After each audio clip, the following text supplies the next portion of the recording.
Good morning, everyone. I'm going to call this General Purpose and Administration Committee meeting to order.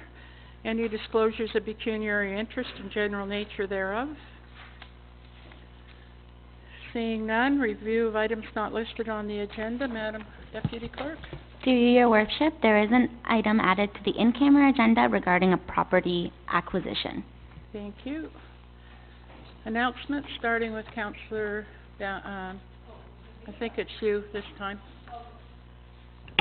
So welcome everyone. There's lots and lots of things going on around town. I'm just going to mention two quick ones.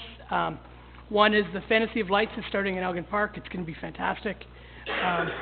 And the next one, and that starts next Saturday. And then Bella Nove are going to be at the Pine Grove Church tomorrow night. So, a couple things to keep on your calendar. Thanks. Councillor Ballinger. Your Worship, and good morning, everyone. Well, the first thing you look around, you can see we're in the budget. We're right down to the bare walls. That's the first thing. The second thing is Councillor Bryan and I met with the people from Showbrook. We had a really good meeting with them in regard to the safety things and things that are happening around Uxbridge. And like David said, the Festival of Lights is coming up, so hopefully a lot of people will attend it. Thank you very much. Councillor Bryan. Thank you, Your Worship. I will just make one quick announcement. The toy drive sorting is now starting. It's going to be Mondays and Fridays from 6 to 8 at the fire hall. So if anybody can come out and help out, that would be fantastic. Thank you. Old fire hall. The old fire hall, not the new fire hall. Phil won't want us there. The old fire hall is better. I don't think our fire chief would approve of having teddy bears surround fire trucks. Okay, Councillor Beach. Yes, good morning, everyone. Just to reiterate, we had our breakfast with Santa on Saturday. It was a huge success. Kids had a great time. Families stayed and played. We had some assistance from Healthy Kids Grant, and it was lovely to have kids playing and laughing and coming and going to see Santa. And tomorrow night, Tuesday night, Pine Grove Church on the 7th Concession is having their Christmas service at 7 o'clock. And it's usually a very wonderful service, so please come out. Thank you. Councillor Hyatt. Thank you, Mayor O'Connor. Good morning, everyone. I won't repeat what's already been said. Just to bring council up to speed, I want to thank staff, park staff especially, for doing some additional plantings up at the fire hall site. Part of the idea is to realign the trail that used to be there along the back of Weller Court. So if you get a chance to go over there, you'll see some new trees planted to sort of direct people in the appropriate direction rather than have them walking all over the site. So I want to thank Bob and his crew for doing that. Other than that, that's about it. Thank you very much. Councillor Malloy. Thanks, Mayor O'Connor, and thank you for all your announcements. However, there's one announcement that's probably more important than most of those, and that is that I actually had my fourth grandchild was born on Saturday, 8 pounds 6 ounces. Their name is Piper. Thank you. We actually babysat 3 of them. It was all day Saturday and all day Sunday. Thought your hair looked a little thinner. It's brutal. It's brutal.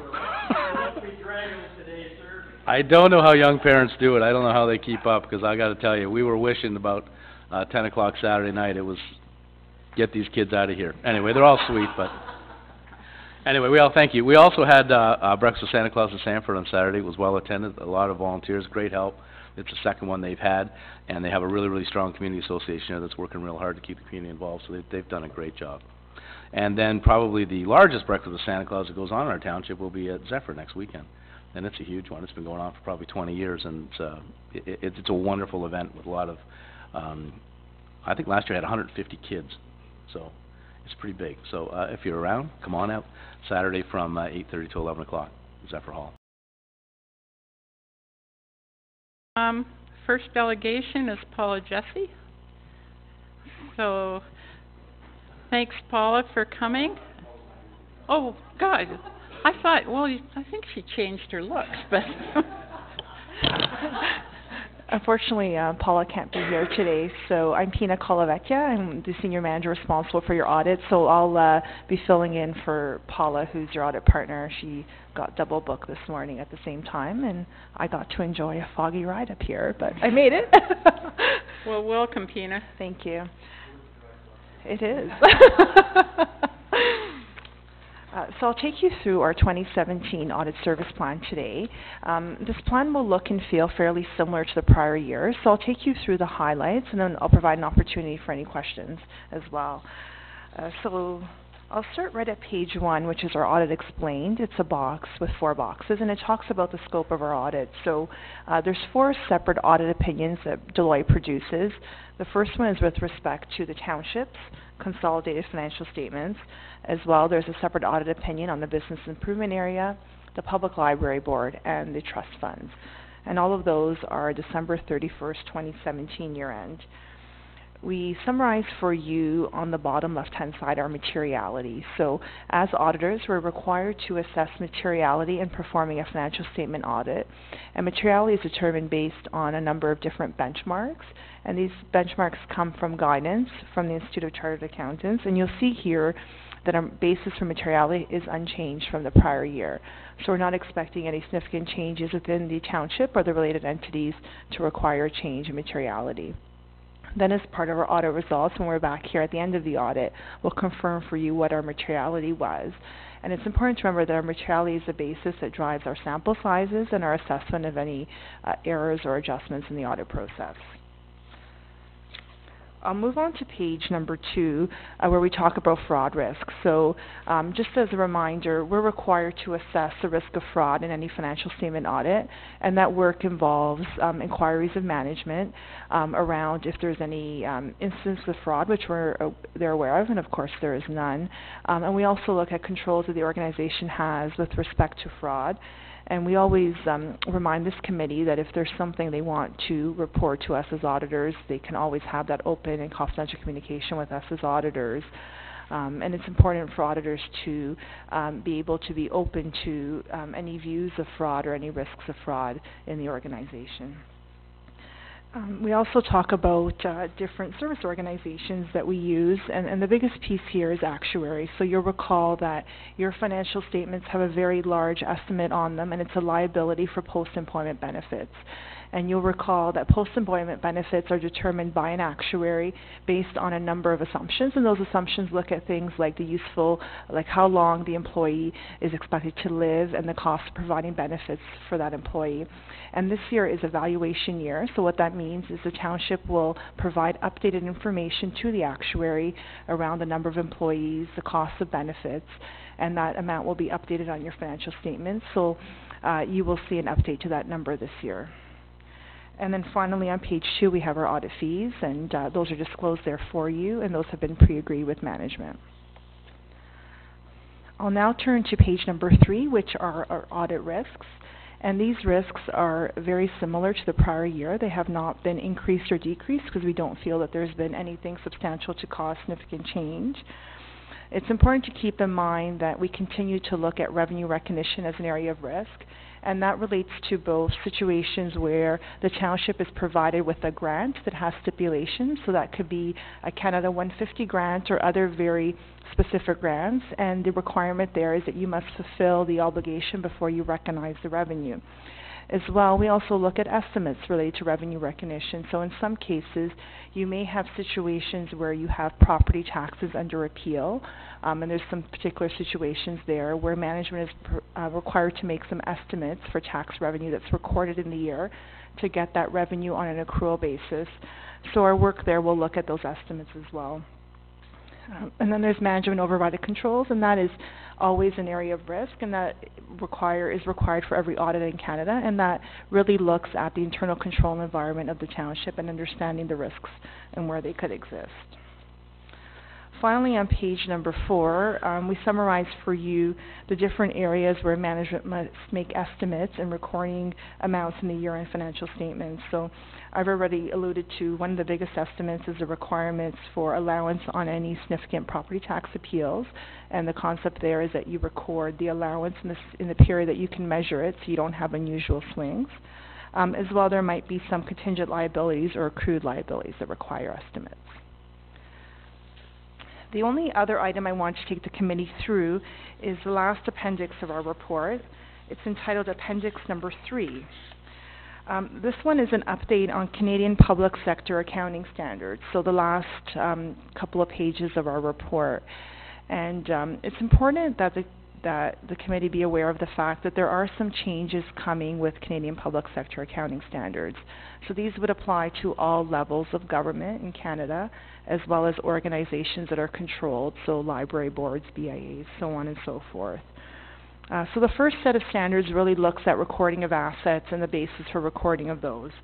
The one item that is, I would say, causing a bit of concern in the municipal environment is related party disclosure. So the second to last item on that list. So if you read a public company financial statement, you would have already seen examples of related party disclosures. And the concept here is that the township must assess who its related parties are. So a related party could be an organization that's controlled by the township, so it could be the library board or the BIA. A related party could also be a person. And who are those persons? So those persons are those who are on council. So as a member of council, you are considered to be a related party. And this standard contemplates that management would do an assessment of transactions between those who are on council and the township. And in most cases, there would not be any significant transactions. A related party could also be an organization that is controlled by a member of council. In that case, an example could be a company that a council member controls, and a related party transaction could be a material transaction between that company and the township. So in order to implement this accounting standard, management will make inquiries of you to understand if there are any of these types of transactions. The disclosure in the financial statement is limited to material transactions, so big dollar value transactions. So the impact of the standard is likely not a huge disclosure in the financial statements. However, there is a process that management is going to be required to go through to understand if these transactions exist. The region of Durham has a regional treasurers meeting that your treasurer attends each year, and this has been on the agenda, I would say, Donna, for 2 years in a row at least, and we're meeting again in a couple of weeks. And this is one that is a little bit challenging for treasurers because the information is confidential, and really in most cases your conflict of interest processes or your processes around procurement should identify these transactions. So we're raising this again with you so you're aware of why you may be asked a question about what companies may have transactions with the township. So that is the only point that I have on appendix number 3. So could I just ask a question on that? So, and I don't think at this level of government anyway that you have to disclose you know, your financial worth or anything like that. But if a councillor or somebody that wanted to run for council was involved in, say, a business or something along that line, then that would have to be disclosed? We'd only disclose transactions that have occurred between a related party and the township. That have occurred? Have occurred. Okay. Yeah. So it's an after the fact reporting. Does everybody understand that? Okay. Great. Thank you. So we're in good shape, I take it? You are. And your treasurer is working well with us to get that information and the other treasurers in the region. So hopefully this will be a seamless process. Okay. Any question? Councillor Hyatt? Thank you, Mayor Connor. Hi, Pina. Thank you. Just on your materiality, when you do your analysis, are there certain, if I can call it hot button items that you would look at on a regular basis? Like, are there certain accounts that are flagged usually for an audit versus something that isn't really quite as important? Could you give me an example? Sure. So any allowance or assessments for property tax appeals, we would look at amounts recorded in the prior year and the continuity of those amounts and the year-end balances. So in some cases, those estimates may not be material, but given that they are estimates and have uncertainty, we would review those accounts even though they are way below the materiality, because there is judgment required in estimating that amount. So do you lean to more of cash-related items, or like you mentioned grants as being, you know, tracking where those amounts end up. Do you do the same kind of thing with a cash revenue? In other words, BIA, for instance, is raising money to do whatever, or they get a donation made. How is that tracked versus a stable income fund, if you will? Do you understand what I'm asking? Yeah, so one of the, when we're testing revenues, typically we would ask questions where there's variances from the prior year, Okay. so either an increase or decrease compared to prior year, So you're looking or a at- variance to budget. Okay. So if there's something that doesn't make sense because of either your budget or the prior year, we typically would ask some questions and scope that in. So if it's a new Yeah. addition, you start questioning that. Exactly. Okay, thank you. Mayor O'Connor, thank you. I just wanted to make a motion to receive the report. Mayor O'Connor, also like to include in that motion that we make this document public.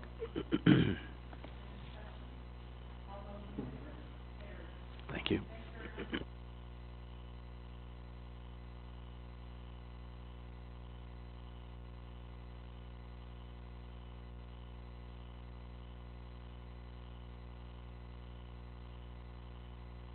Designation of 51st Avenue. Welcome, Peter.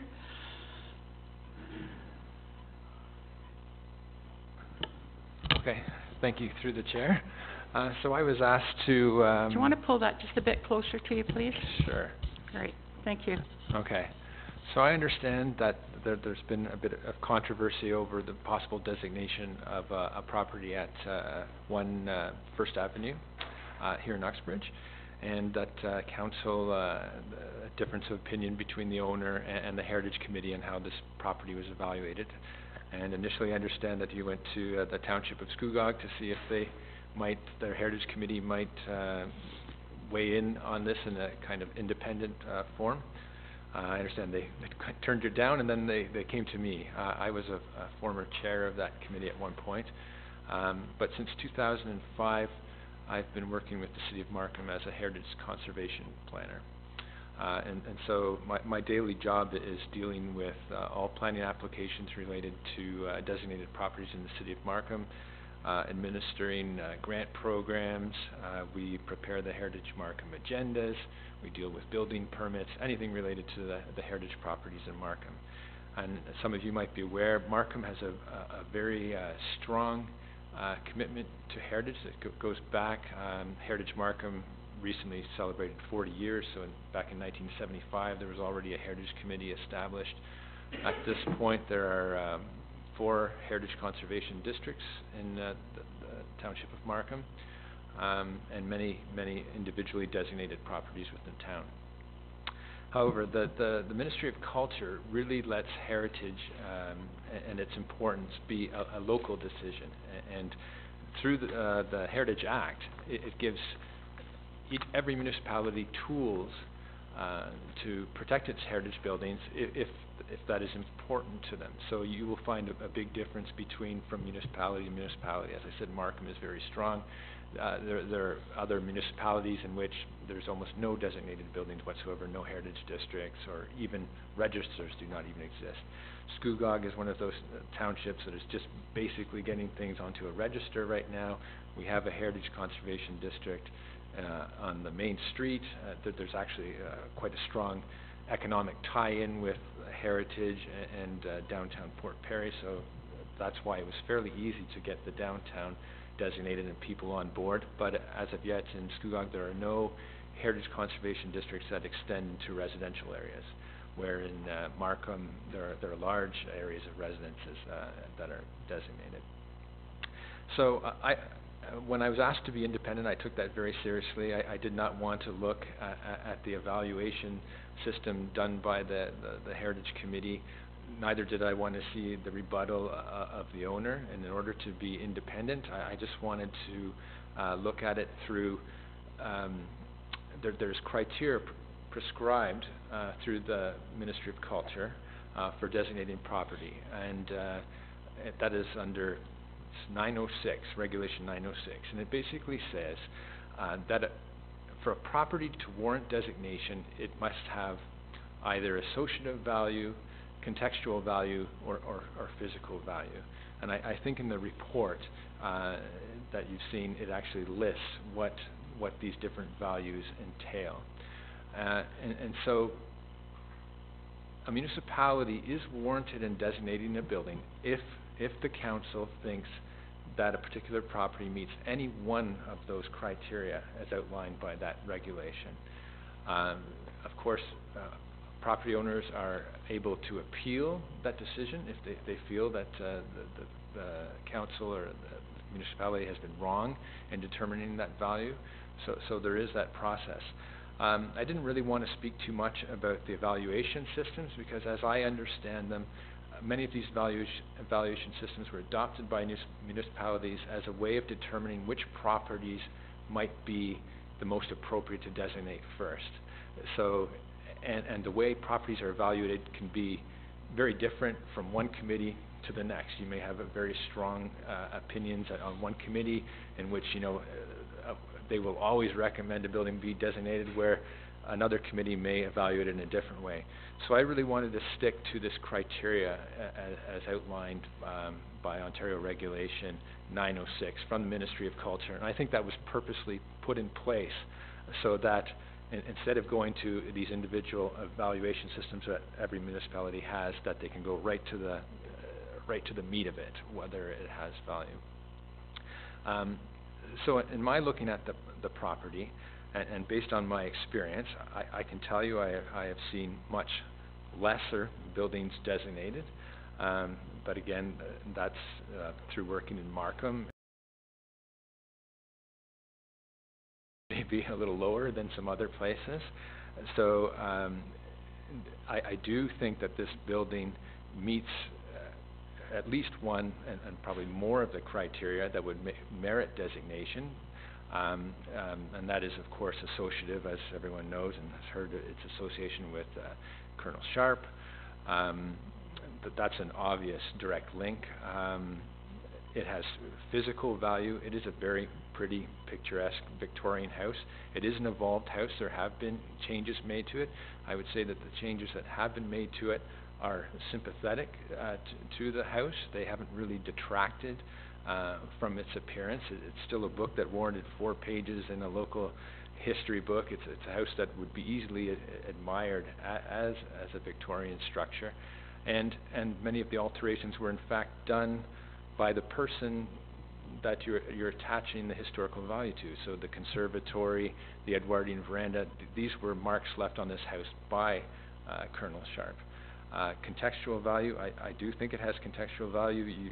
Instantly when you turn off that side street that this house is one of the houses that does contribute to the overall character of this historic residential neighborhood. So it's not, I'm not saying whether you should or shouldn't designate this building. I just, in my opinion, I believe it does meet the criteria for a building to be designated. And if this were appealed, I think that it would stand that the decision to designate this building was a sound one. But again, it comes down to everyone's personal opinion and how far they're willing to go, or whether they feel it's right to designate a property against a property owner's will. And that's not a decision I can make. That's up to you guys. So. Okay. Yeah. Thank you. There's been a number of questions raised. I think the one that most councillors are concerned about is if you don't pay taxes, then you shouldn't have a say. I mean, if you're of that mind, there's nothing going to change your mind. But I want to say that in this particular case, the property has been severed. The people that own the house today, Bishops and Miss Durkin, are planning to build behind, like another place. So, in my humble opinion, they're not going to be living in this house. They have moved past that, and for reasons that, you know, they want a bungalow. We've heard that. It's been told to us. So that, to me, is a dead issue. But that's my opinion. Okay? If you're not going to live in it, it shouldn't matter who's going to live in it next. It should be designated so that person knows what they're buying. We've been told about, you know, it costs, you won't get your value out of it. Well, I want to tell you, there was a house that sold for million plus that was designated. And it's just sold, and it has a lot off of it. A lot didn't go with the house. Okay, so to me, that is immaterial too. That if somebody wants to buy if you're interested in a heritage house, you're going to buy a heritage house. It says it's not necessary to designate a property to provide it with protection. Well, the only way I know of providing a long-term protection is by designating it. Am I correct? Yes, I mean, the only reason a municipality would designate a building is to acknowledge its significance, or as you said, to protect it, the long-term protection. Being listed on a register only obliges an owner to let the municipality know about a demolition, to provide 60 days notice. There's no control over alteration of any of the heritage attributes of that building. So in theory, there's many things that could be done to this building that would negatively impact it, that are not demolition, but there would be no say in those alterations. So a veranda could be removed, the windows could be removed, gingerbread in the gables could be removed, and there'd be no requirement for that person to apply for that. So it could potentially undermine the heritage value of a property like that. Sometimes when it comes to this point where the cat is out of the bag, as they say, we've in the most cynical cases I've seen where when the municipality has provided a list of what is important to the building but not designated, we found those things to be removed over a weekend at a certain point, and then the argument is that the building doesn't have any more heritage significance because you've provided a list of the things which are considered to be important. I mean, that's the, you know, the most cynical kind of approach to something like that, but or extreme. But yes, if you want to protect the building, you in the designation bylaw you list what are the specific heritage attributes, and then the owner only needs to apply for alterations of those attributes. So it's not, it doesn't extend to the interior. There are a lot of misunderstandings about designation. Some people believe you can't, you know, change curtains inside, or you can't pick colors. That's really up to the municipality. So if there was an alteration inside or something that wasn't listed as an attribute, there would be no requirement to apply for approval. But if it is one of the elements, such as, say, the veranda or the original windows or the gingerbread, then yes, that the property owner would need to give the municipality a chance to review those changes so that they could determine whether they were, if they would negatively impact the heritage resource. The only thing the municipality has done on the designated home that was recently sold was that the windows had to be of the same era. They were replaced, and the wood siding was dealt with. But the whole inside of that house has been remodeled. You know, we read there's all kinds of red tape to do that. That's not the case whatsoever. I did speak to the homeowner yesterday, and I said, what kind of red tape did you go through? He says, I didn't. I came in, I said, this is what I want to do. Your planning department looked at it, said, yes, that's fine. And, you know, there was no, he said it went through very smoothly. I don't think anyone in this council chambers wants to get into what a person's house looks like on the inside. It's the building on the outside. And when you have a house, and again, this is my opinion, of this significance, the granddaughter of the founder of our municipality, a house that was owned for many years by the Sharp family prior to them moving in. So that whole thought of, well, that wasn't an original sunroom, No, it was the Sharp family that built that sunroom, whether it was there when he went, to war or, I think it was Sharp owned it in 1890 something, but never moved into it until later on. I mean, we don't need to tell anybody in this town what Colonel Sharp did in the history of Colonel Sharp. I just think there's a lot of misunderstanding, a lot of things that, I could probably sit here and question you for a whole day on, whether we should or we shouldn't. But, I think there's, as I said, there's things that have been said, things that have been circulated that are very untruthful. And, as I said, I don't think there's red tape in doing anything like this. I don't think that it's the cost of the house is going to go down. We just had a prime example of that in our municipality within the last week. It's a decision whether council, in my humble opinion, again, are they interested in preserving the heritage of their community or aren't they?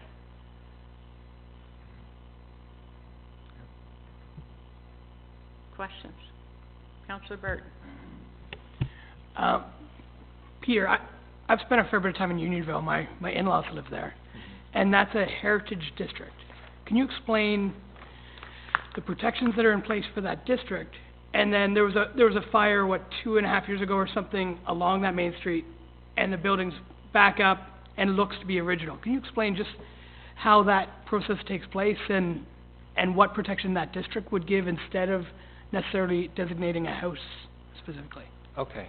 The Ontario Heritage Act says you can designate buildings two ways. You can individually pick a building, and when you do that, you use Part 4 of the Act.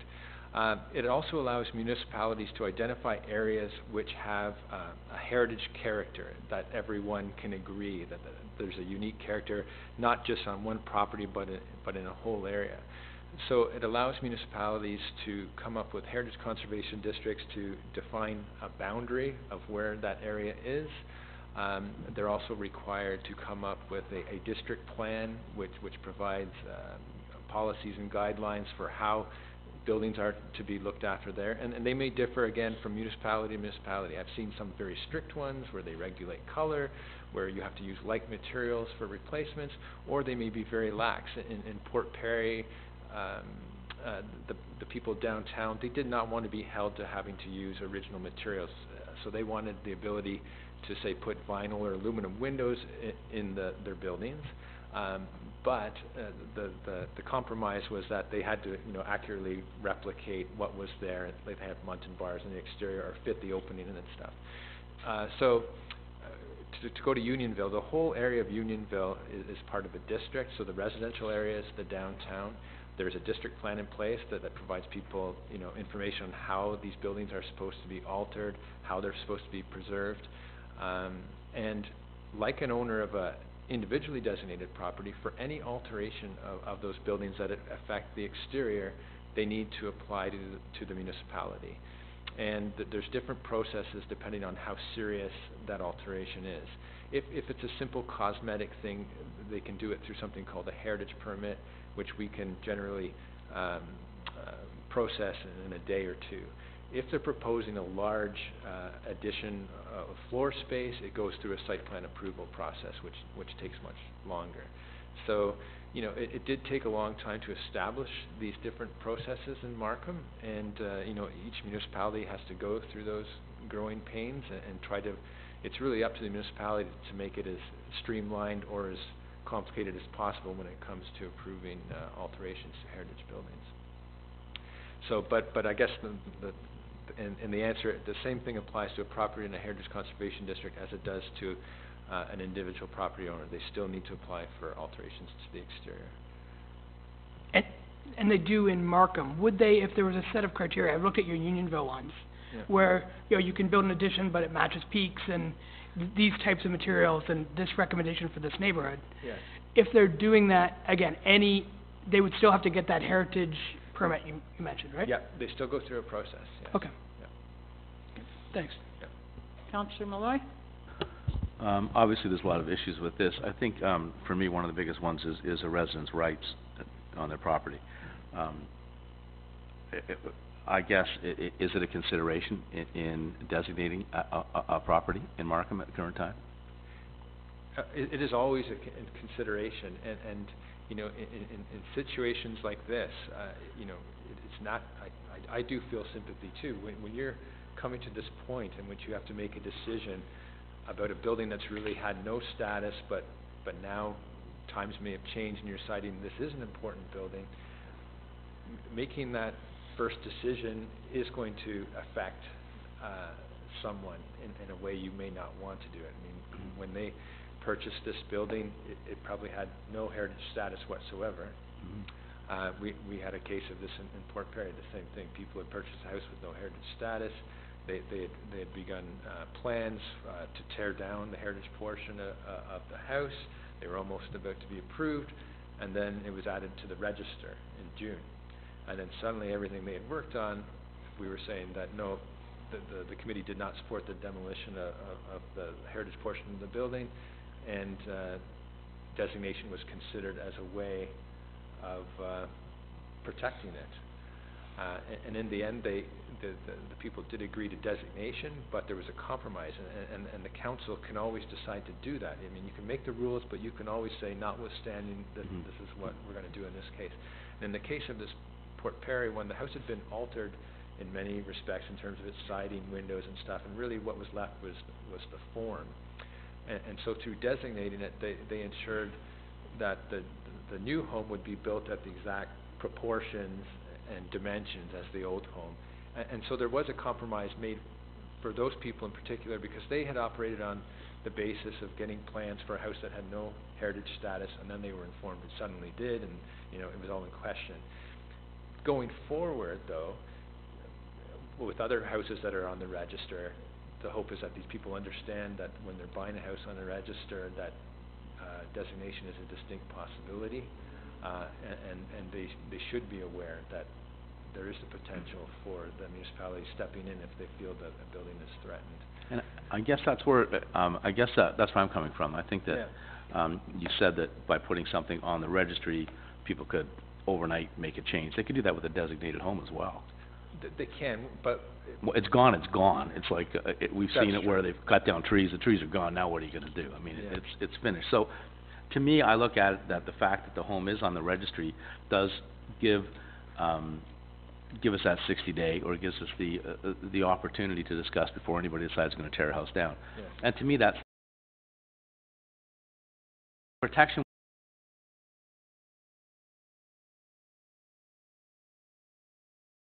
Coming from, I don't see the difference between the designation at that point in time, because we had one of our properties just recently was designated, but in they go, they rip it apart, it's all gone. What are we going to do now? I mean, No, just a minute. In fairness, Well? that was vandalism. no, I'm not talking about what you're talking about, Mayor O'Connor. I'm talking about a property. 62. I'm talking about property we sold. Okay, sorry. Mhm. 62. I'm talking about Asylum Hall. Oh, so that went through a process. Well, I'm just saying that was a designated building, and there's really nothing left of it. I don't want to use that one in particular, but Right. and you can drive by and say, what happened to the wainscoting that was inside that building, but it's gone, and once it's gone, it's over. So to me, I guess my point is this, is that I think it's important that, we recognize by putting them on the registry and making sure that we do have some control, particularly with regards to demolition of those properties in the future. And I think the registry works. That's my position on it. I'm really concerned about government involvement with our properties. We have, even in our bylaws department today, there's a change to the Property Standards Act that affects heritage homes. And once again, it's more and more power that the government has, and more government intervention into our lives. We'd like to keep the history, we'd like to keep the heritage, but I don't think we have to restrict them with the act. That's just my take. Councillor Hyatt? Thank you, Mayor O'Connor. Thanks for your presentation. Does the town of Markham now offer any financial incentives for people who have or Yeah. are facing a designation? Yes, they do. For designated properties, there's both a tax rebate program in which they can save 30% off their municipal portion of their taxes and 30% off their school portion of their taxes. Okay. The region is not yet participating in that. And then there's also matching grant, a 50/50 matching grant program for the restoration or preservation of heritage attributes, up to a maximum of $5,000 per year.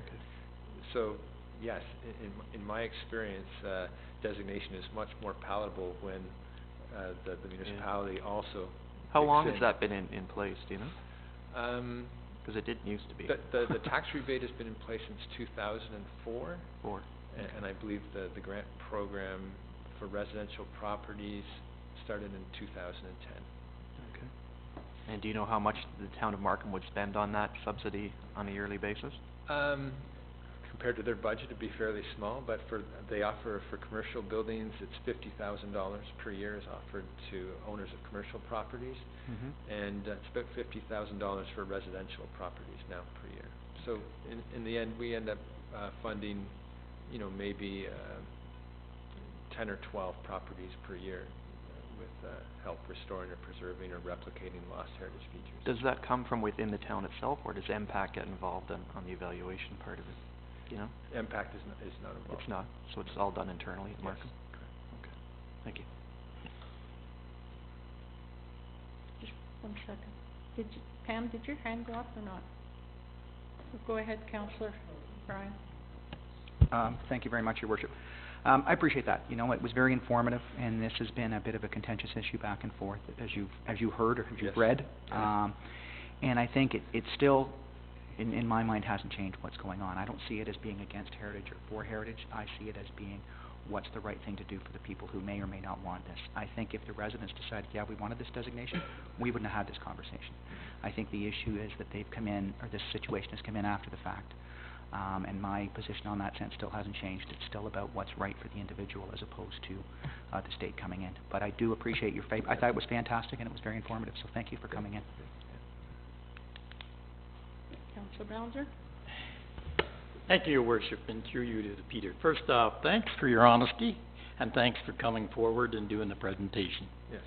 I would like to make a statement, because if I don't favor designation, it doesn't mean I'm against heritage in Uxbridge. And I want that loud and clear. I've lived here all my life. In this, and I have no problem when it comes to public buildings, Public buildings, I have a problem when it comes to private ownership, where people have raised their family for a number of years, and if anything, they've tried to improve the house, and now it's time to retire. I have a real problem with saying, okay. Tell me, is it not a common courtesy? If I had a home, which I had a Century home, and you wanted to designate my house, that you wouldn't come in and sit down and talk to me? Or would you just say, no, we're just going to designate it? I'd like to know that. Yeah. It should be a courtesy that is given. I think maybe Markham has lost a bit of that small town courtesy in a sense, because it has become a big place.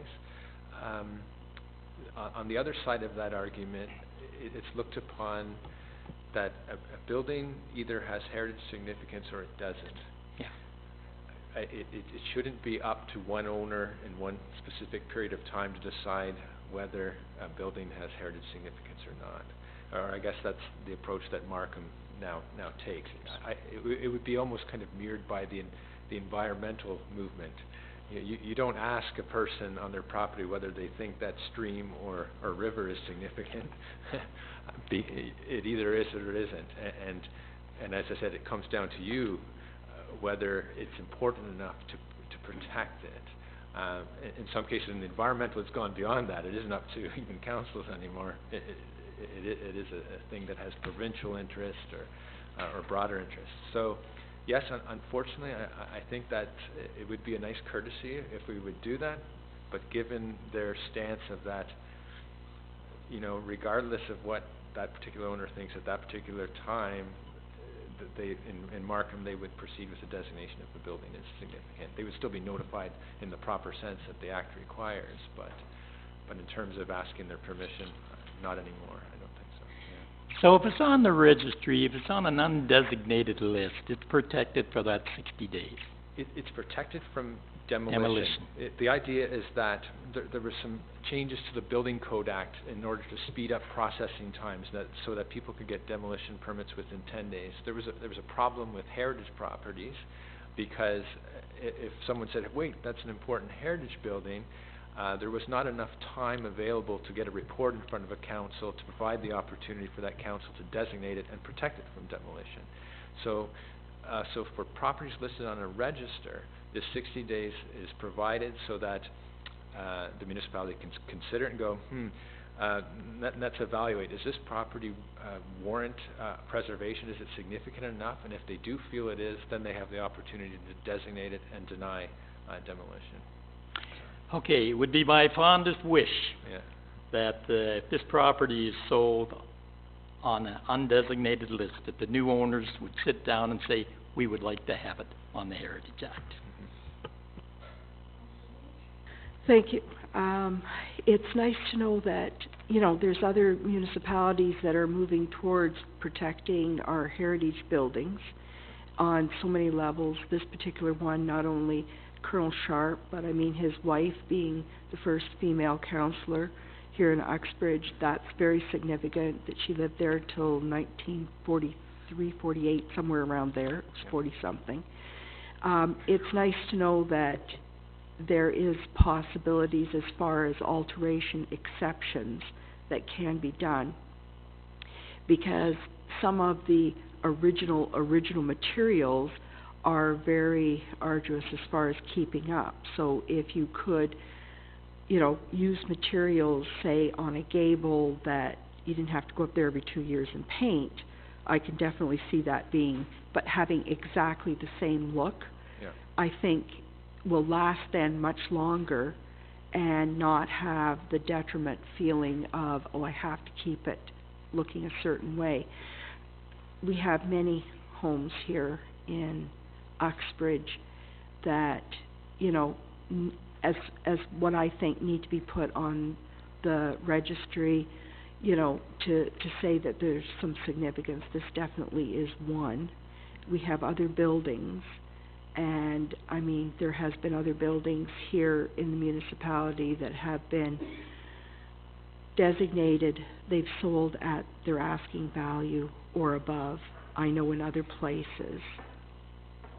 Question, when did Port Perry start actively working at their downtown, or in general, even the residential areas for heritage?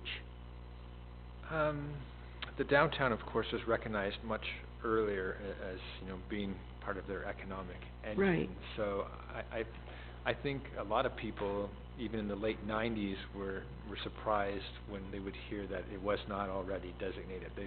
There was already a lot of the people who owned buildings in Port Perry were already restoring their buildings, so it looked like it was a heritage district prior to any kind of legislation happening. But you know, there were certain properties that were seen as vulnerable to change and stuff. So there was, I remember doing presentations to the property owners downtown, and all the same concerns were expressed. But they eventually came to the point where they thought it was prudent, even though there was lots of buy-in already, to have this extra level of legislation to protect things in the cases where there wasn't someone of that mindset. And sure enough, we have seen the benefit of it recently. We had some buildings, they were actually doctors' residences right on the downtown that were set back a little bit. These were one of the properties that were thought to be vulnerable because economically, at least from retail, they were not as desirable because they didn't have storefront windows. They may make great restaurants with patios and stuff in front. But we recently had an application where someone wanted to put a one-story addition, rip off the front veranda of one of these homes, and it would have been a really terrible addition from a heritage perspective. And through that, having the property designated, they were able to deny that alteration and then look at other alternatives to improve the property. But I guess I'm drifting. Yeah. So with different municipalities, Yeah. it's not like everybody just said, you know, in 1990 we're going to start this. It No. starts at different points for different reasons Yes. to look at conservation of the heritage of the said area. Correct. Yeah. and there's always a line of starting. Mhm. And if, for instance, with the Sharp House, if it's just left on the registry, somebody could buy it, not knowing the intent is wanting to designate it, and these people want to rip it down. I would hate to see that, but, you know, like, Yeah, it could happen, and then you're in the same thing again, right? A person buys a house undesignated, and then they come in with a demolition permit, and then you say, hold on, no, we want to designate it to protect it. They, of course, can make the same argument, hey, we bought this house exactly. with no So it depends on what, protection, yeah, it depends on what line in the sand you're standing on. but it is on the register, Yes. that's true. And the thing is, I mean, I've seen things in this municipality as well, and other places where certain things were supposed to say, but gee, on a Saturday, disappeared. Mhm. You know, and I guess that's a fear that I have, and I understand where the present owners are coming from, you know, but I think there's some leeway, there's something, I mean, you know, to say that you're for heritage, but, oh well, I'm kind of fence sitting, isn't really an answer, because either we're going to protect what we have, figure out how to do it, or not. Mhm. You know, like that's I guess that's just the way I look at it, you know, and if you're not going to, then don't. Not here and there. And I believe that the Heritage Committee found out that there was things that they could do that they didn't understand they could do this past year, and they started moving on that. So if you have commercial buildings, even in a downtown area, that are owned by absentee landlords, and they have been there for like 100 years, basically, they could all go. A whole block of these commercial buildings could go if they're not protected, at least by the registry. Yes, they should at least be on the register if you have a hope of preventing demolition of those buildings, yes. Okay, that's something that's very important, so it comes with our residential as our commercial. Thank you.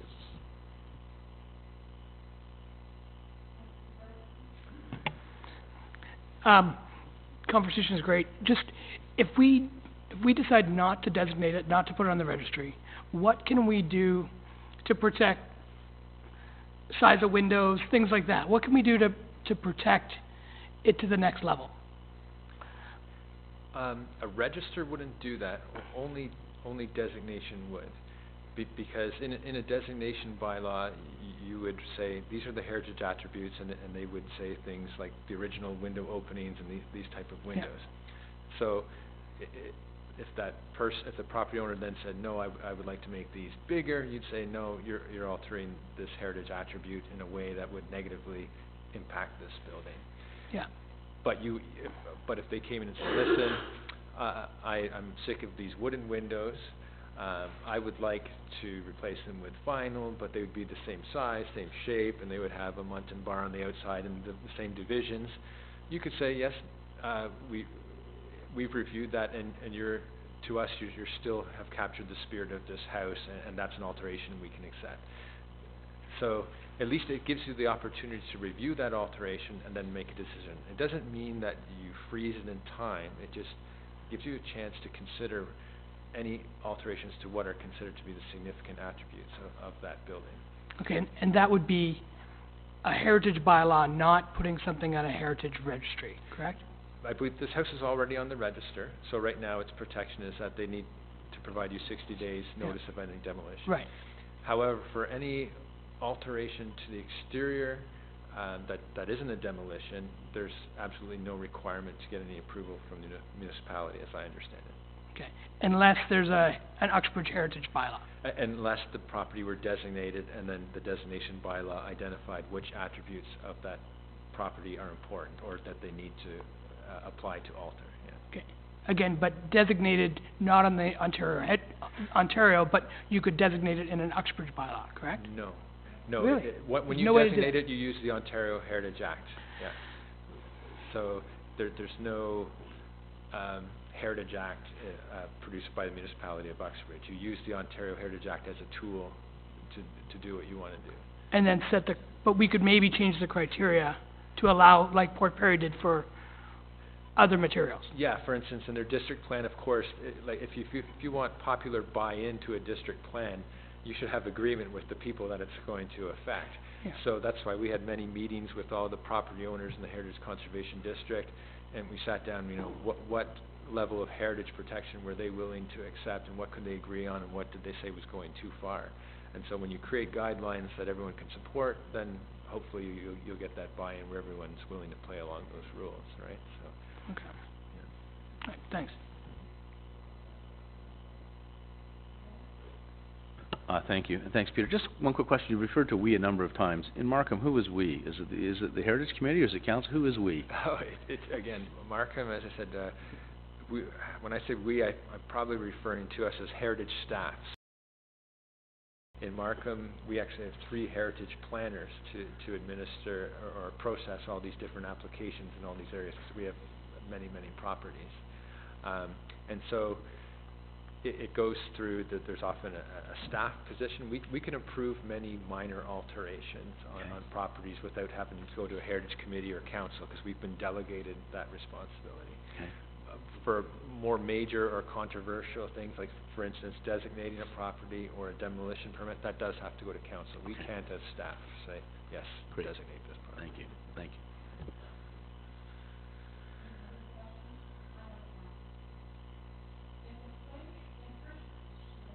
First of all, to the Durkin and Miss Durkin and Mr. Bishop, this isn't about you.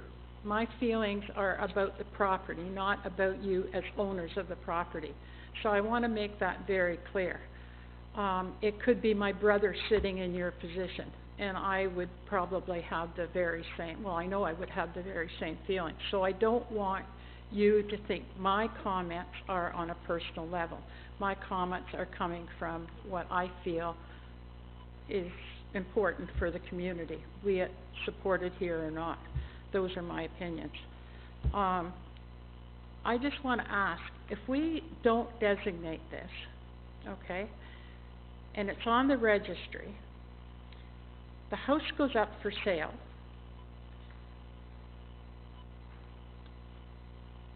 the new owners not necessarily know that it's on the registry, or that council would consider putting a heritage designation on it. To me, that isn't right.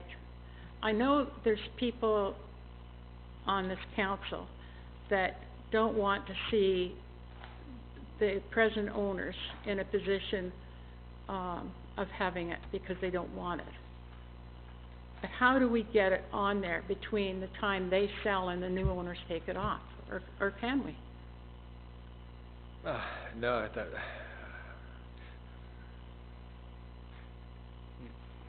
I wouldn't recommend that. It would be a very tough approach and timing, and it's also, it's not fair then to the person buying it to initiate a process when to the current owner or the person going to buy it. I mean, if the property's on the register, people do have to do their due diligence, and you know, they should find out what being on a register means, and to a reasonable person they should say, okay, when it's on a register, the township has said, this is a heritage property, it is a heritage property, we may be interested in designating, and that red flag should be up. And that's ideally how it should work. Does that always happen in real estate transactions? We know it doesn't. No, just isn't it? It isn't just the real estate, it's the lawyers as well, believe me. Exactly, right. Yeah. We've seen people miss designation bylaws on properties, buying properties not knowing they were designated because that wasn't disclosed in that process. So this is my quandary. Yeah. Is that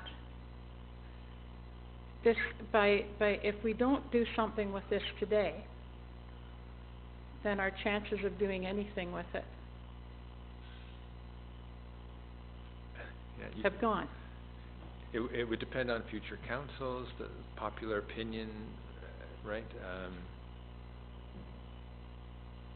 or if Because we can't do anything, if it's if it's only on the registry, there is nothing we can do unless they come in for a demolition permit. you could at any time, if you feel the building is threatened, or you just want to acknowledge as a heritage property, bring up the prospect of designation. You don't have to wait for a demolition permit. A demolition permit would be an obvious sign that the property is threatened, and therefore you would consider designation. But at any time, you can identify a building as being valuable and worthy of protection, and pass a motion to designate it if that's the will of the council.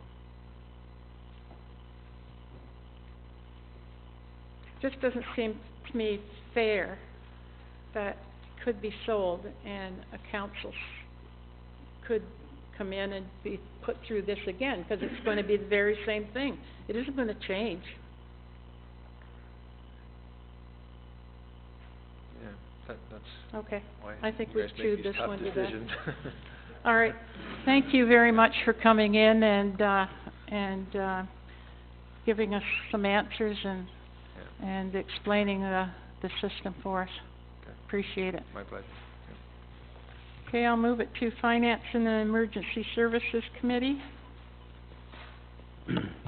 Mayor O'Connor, I just want a quick question. Do you think we should bring that report of Debbie LaRue's forward now and deal with her, or do you want to wait till we get further on? Entirely up to you, obviously. Do people want to sit here for another hour, or would you like us to deal with the issue? Deal with the issue? Then could I make a motion that we bring report CL 5817 forward, Mayor O'Connor? That's the report I'll of the- make that. Oh, okay, sorry, Okay. we're in committee, sorry.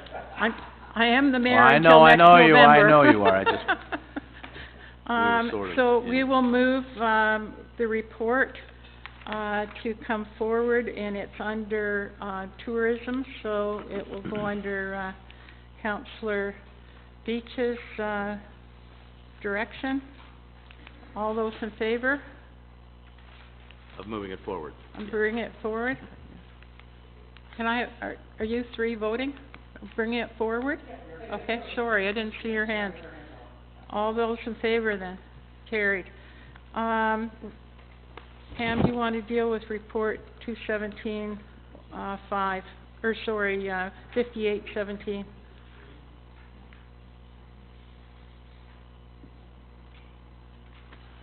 It's on page 153 of your agenda.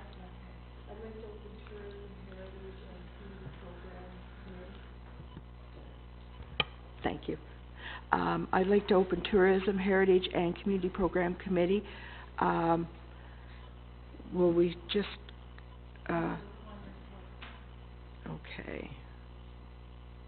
5817. Yes, sorry.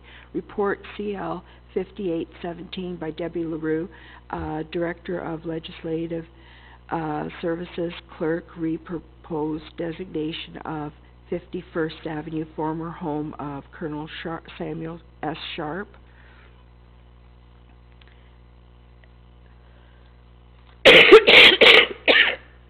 Sorry. Any comments? Councillor Hyatt? I'll make a motion that we receive the report and that the committee not designate this house at this time.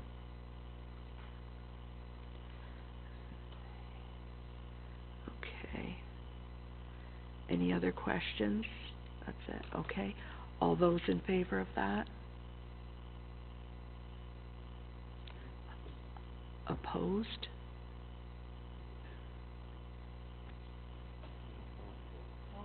Okay, motion's carried, okay. So there's no designation on it? Okay. Today, what happens in the future will remain in the future. Okay?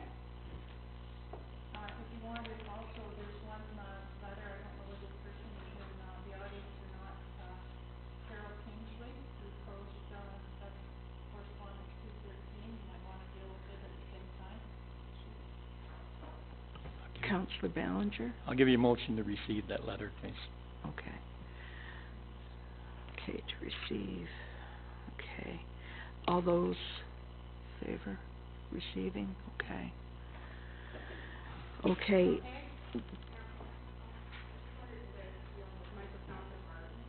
Yes.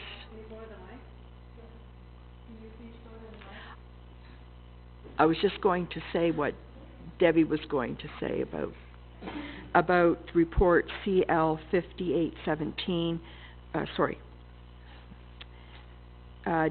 report DB 2017-5 of Councillor Barton's, whether we could deal with that at the same time. I'll move that we receive it for information because we are governed under the Heritage Act, and that, when we, want to deal with it, it could come back, but right now it's under the Heritage Act and there's no designation going on, so there's no point. Let me just speak to this for a second. I would like this, if possible, to be sent to the Heritage Committee to try and set up, instead of putting a bunch of properties on the non-designated list, look at heritage districts using the criteria that was set forth there.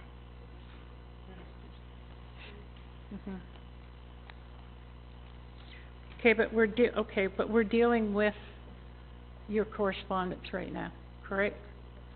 So, we should just receive that for information because the bylaw, we are governed under, the Heritage Act. We don't have a bylaw ourselves, so let's make a subsequent one if you want for a copy, or for it to be sent to the Uxbridge Heritage Committee. I think this is what you're saying? Yes.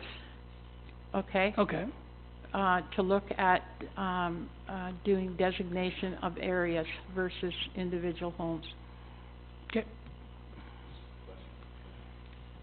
Sorry, Councillor Malloy. And I think that's already in their mandate, right? In the Heritage Committee's mandate. That's what they do. And No, I I know don't what you're think saying, so. Pat. They brought to our attention 35 properties to put on the non-designated list, and we received it from information. So at the moment, if the owners of the majority of our downtown core decide to tear down every one of our downtown core buildings, that permit would be issued and those buildings would be down in a couple of weeks. We have nothing to protect our downtown today. That's correct.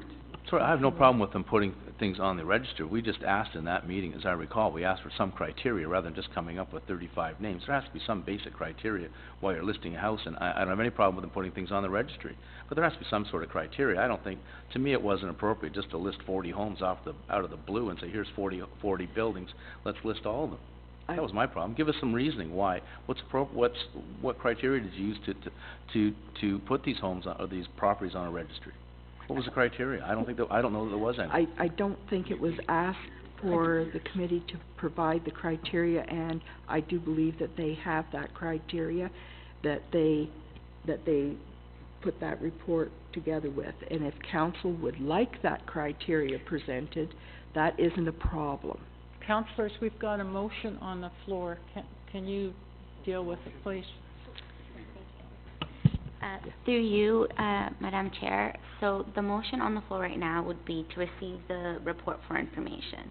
But we have to deal with, if we want the Heritage Committee to examine the creation of heritage districts, that should be a separate motion because it doesn't, it's related to this report, but it's not, we would be completely changing the original intent of the report.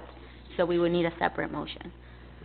So I made the motion, so Okay. you're clear. I made the motion that we receive Councillor Barton's report for information. Right, okay. All those in favor? Okay, thank you. Now, he has a subsequent motion that yes. he wants to make. Yeah, 'cause I totally got lost there.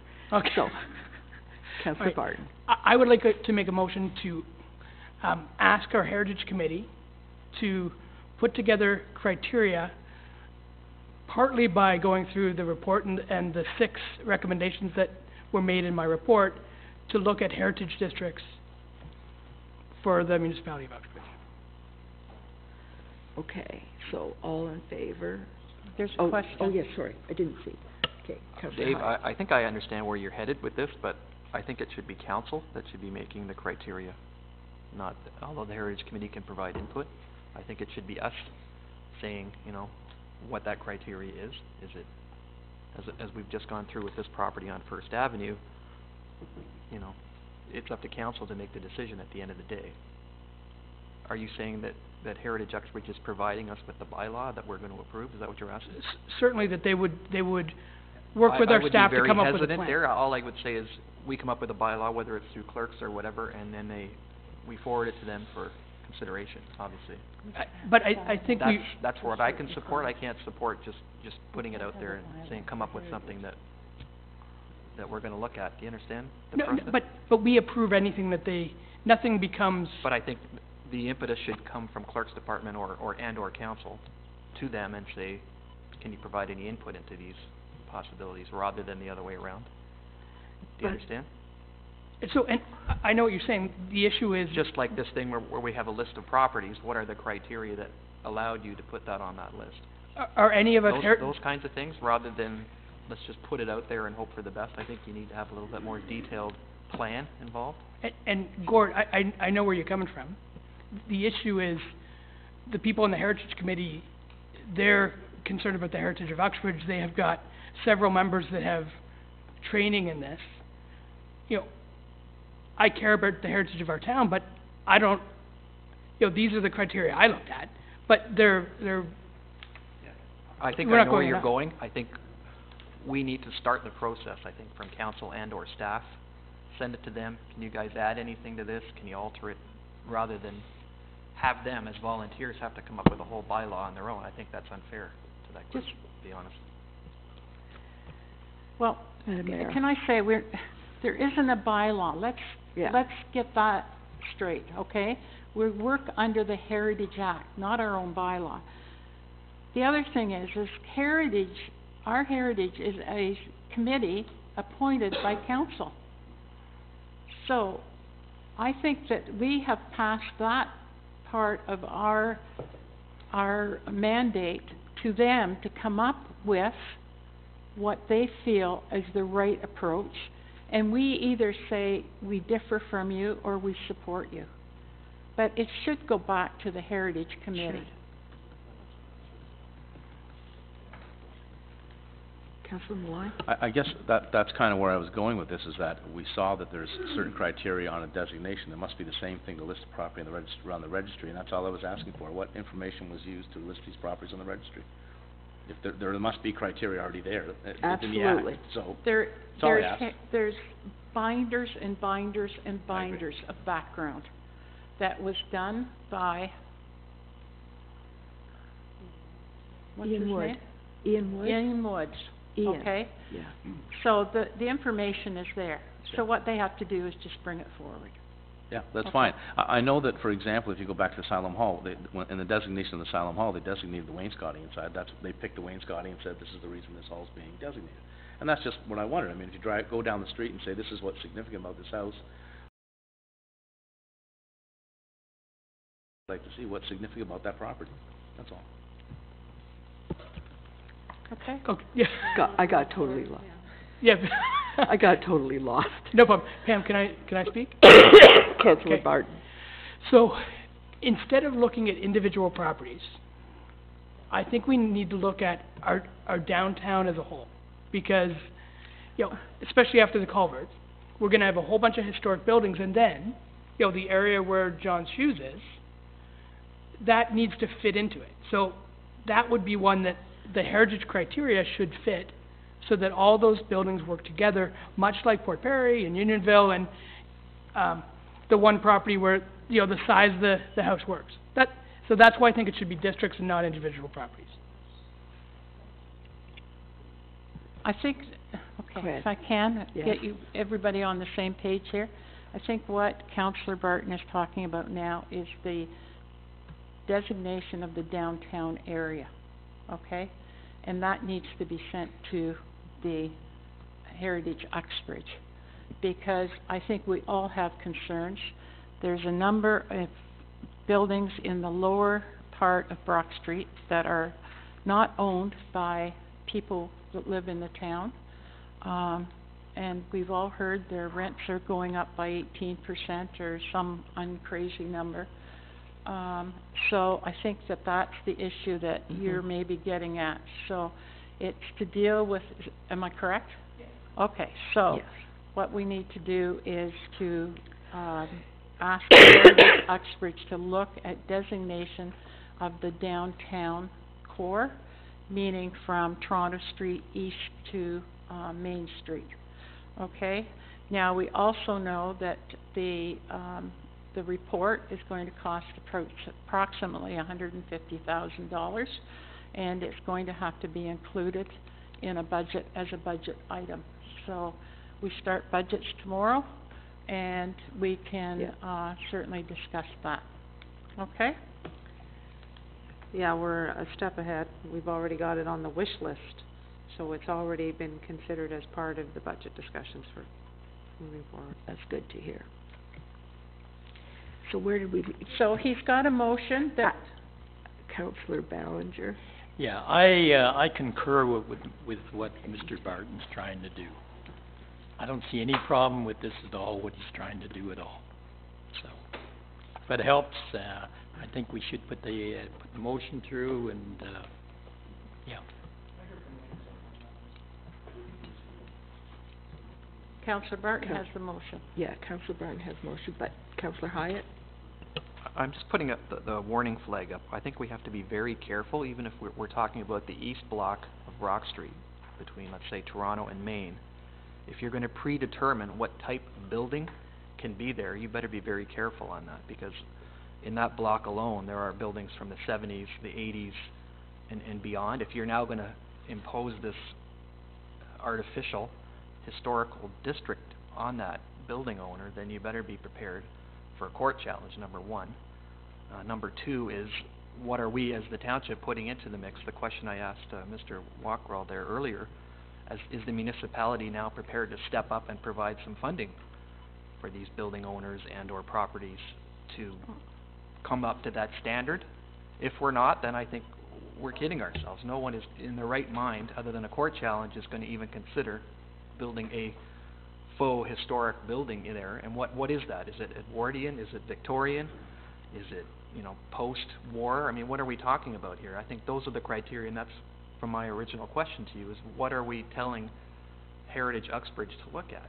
I mean, are they now bound to come up with these ideas on their own? I think, so it's a very nebulous area, Dave, and I think if we can narrow it down maybe and say, okay, well, look at, we're only talking Victorian, then it gives them some guidance as to how to proceed. I think if you put it out there saying it's heritage, what does that mean, number one?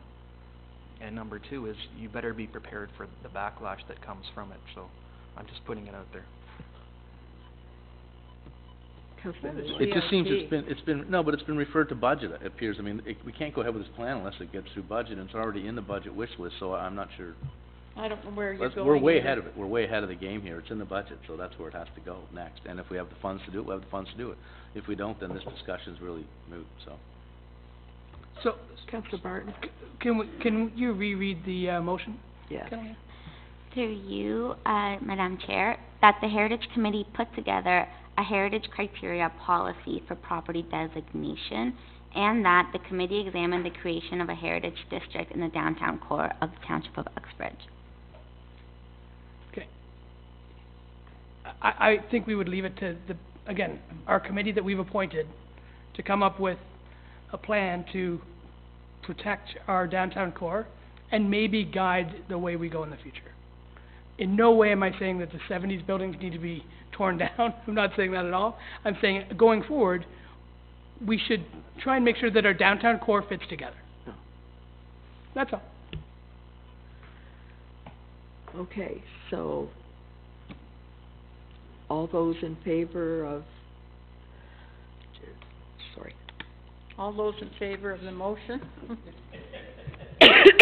Thank you. Okay. Those opposed? Those opposed? Motion's carried. Motion's carried, thank you. Do you want me to do the last one in tourism, and then we're done? Okay, report RC 2917 of Amanda Ferrero, Director of Parks, Recreation, Culture, and Tourism, re-roof replacement at 7239 Concession 6 Historical. I'll move to support the report, Okay. recommendation. Okay, support. Okay, thank you. Okay. All those in favor, thank you. Excuse me. Any no, I gotta finish. Any unfinished business? Any other business? Press? Yes, Roger. Yes, Councillor, could you tell me, please, what was Councillor Hyatt's motion on report CL 58?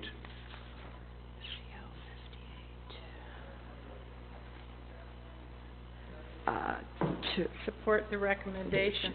No, no, it was to Receive receive for information. and, yes, And- to receive and not to designate at this time. Just receive information. So not proceed. So the second part of the motion is, and that the committee directs staff to not proceed with the designation process for the property located at 50 At this time. First Avenue at this time. Thank you. Okay, any other questions for the press? Any questions from the audience? Yes? Yes, yeah. State your name and your address, please. Even though we know it for the record. Turn the button on. Tamara Williamson, I live 30 Church Street. I sit on the Heritage Committee, and it was very interesting listening to this discussion because I think a really important thing wasn't talked about, so I know it's probably too late, but I just want to talk about it. The people who owned the Sam Sharp residence have done a beautiful job. They haven't painted the house pink, or they haven't ripped down the gables, they haven't torn the roof off or put metal roof on, or all the things that they could have done because it's not designated. So somebody else could move in because they are going to sell it and do all those things and ruin its character for the rest of the people who live in the neighbourhood and in Uxbridge and for the future of that property. They can basically make it not worth designating at any time in the future because of their freedom of ownership, and that is what the designation would protect for the community. So I just don't think, and also the owners, I'm sure, would be so upset to see a house they've obviously valued and think of as beautiful because they have done such a great job with that house. They would be devastated, I'm sure, to see someone come in and just completely ruin its character. So I think that the important thing here is that your designation is protecting the beauty and character for the people who live around it and for the future of our town, and it's not just to do with tearing a property down. So I do think that that's an important thing that wasn't discussed. That's all I have to say. Thanks, So- Tamara. What was your question, though? Oh. Ask for questions. That it wasn't. It was a statement. I just wish. Okay, I just had to say it because I was so upset. Because I'd really, if that place, if someone moves in and really changes its character, which is absolutely their right to, I just feel that we'll all be sitting here and we'll just feel very sad that it wasn't designated when it wouldn't have been a hard thing to do to protect it. Which obviously, even if it's designated, as with Siloam Hall, unless council keeps vigilant, it's like putting an old person into an old people's home and saying, well, they're looked after now, and then, you know, unless you keep your eye on things, sadly, they get ripped apart and torn down, and it's another thing lost for this community, and it's such a shame. So that's my question is to the world. Thank you, Tamara. Okay, I'd like to close tourism, heritage, and community events and pass it on to Councilman Malloy, Finance and Emergency Service Committee.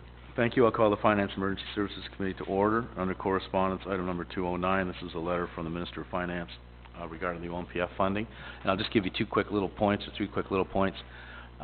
2012, the Ontario Municipal Partnership funding has been reduced from $1.2 million a year to while in 2019 it will, well, let's say 18 will be $453,000.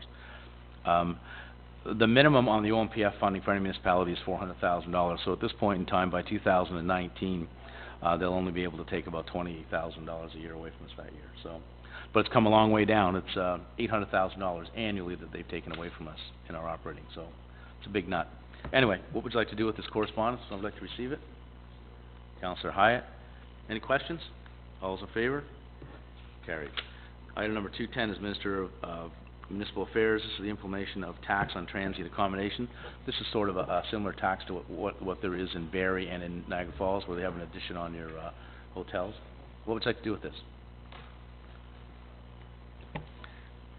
Councillor Barton, you have a question? Well, I would like to support this, and I just want to make a comment on this as well. I took a look at all the different cities in the U.S., tourist cities, and the percentage of tax that they collect, and it ranges, Houston. It is a revenue source to where we could start funding tourism from this type of fund. But we don't have any hotels. I mean, the only place we could really go is bed and breakfast. But and then Airbnb. I sat at a conference at. Yeah, Airbnb. Yeah. But we don't have one yet. But anyway, that's where it would go. Yeah. No, but we have Airbnbs already operating here, Wow. and Airbnb have said that they would pass these types of taxes on to municipalities. Okay. So there would be an avenue to collect it from one source. How do you figure out where they are? Can I answer that? Go ahead, please. Okay. If you just look up Uxbridge under Airbnb, they all come up. It certainly is something that probably I would suggest we go back to staff, because it's a process they'll have to do. They're gonna have to set up a process for them to collect it, how much to collect. So Yeah. perhaps you'd make a motion to refer that back to staff if there's a possibility of doing that. That's probably a better way to do it. No, thanks. If you don't Thanks mind. for the suggestion. Okay. Yeah. So. That's what I was gonna Yeah. do. How are you? Sorry. I move that we pass that on to staff and look at a way to create some revenue from this. Great. Thank you. Any other questions? Councillor Hyatt? Just, through you, I guess, to Jack or Gary Lynn, has the region had any discussions on this? I know in the city of Toronto, obviously, they have different powers than we have, but has there been any discussion on taxing If they have, transient accommodation, if I can if call it they that? have, Mr. Hyatt, It hasn't been? I don't recall it. I mean, the city of Toronto, obviously, it's a bigger fish to fry down there, and they have a whole staff sitting around waiting for these kinds of things to happen, so I'm just wondering, I know my quote's been used by several others. Has anyone ever done the math on this? And I think it's about time somebody does, because if there is money to be made, obviously we need to be looking at it. If not, then are we wasting money even looking at it, so. So we have a motion from Councillor Barton to refer this to staff. Any other questions? All those in favor? Carried. This is correspondence 211. This is a letter from North House. They've done this, I don't know for how many years now, 13 years? And most of their support by Councillor Hyatt. Any questions? All those in favor? Carried. Item number 212, this is Royal Canadian Legion. This is the service book that we, I think last year we spent almost $1,000 on an ad in that book. So This is the ad. it's a half-page ad with Sam Sharp in it. I don't know what you want to do this year with it. Look for suggestions. Councillor Bryan and Councillor Barton. I'll make a motion that we support, same as we did last year. I believe it's $940 is the total we're looking at. And where would the funding come from, Councillor Bryan? Do you have a suggestion? We have two choices. We can look where we got it from last time, or if not, we can make a recommendation to the golf committee. I don't know where it came from. You know what, if it didn't come from corporate, certainly I can make that recommendation to the golf committee, so perhaps staff can get back to me and we can go from there. Is that? Just a suggestion. Instead of the ad, I really like the look of it, but this might be an opportunity for us to lobby to have Sam's bust put up in the House of Commons. So instead, we could tweak this ad to encourage people to talk to their MPs to try and get Sam up in the House of Commons. Mayor O'Connor? I think that's a noble suggestion, but really this book is in remembrance of veterans, and so I don't think that, I've got a draft of a letter on my desk now that I want to send to not only to MP Seamus Regan, but to our MP, and I want it sent to the Prime Minister. Because in my humble opinion, again, there's no room for party politics when it comes to recognition. And so I would like to keep it out of this. I'd just like to remember those that have passed on and and we'll do a letter to the Prime Minister. Thank you, Mayor O'Connor. Yeah, I agree. I think we should keep the politics out of this one. Councillor Ballinger.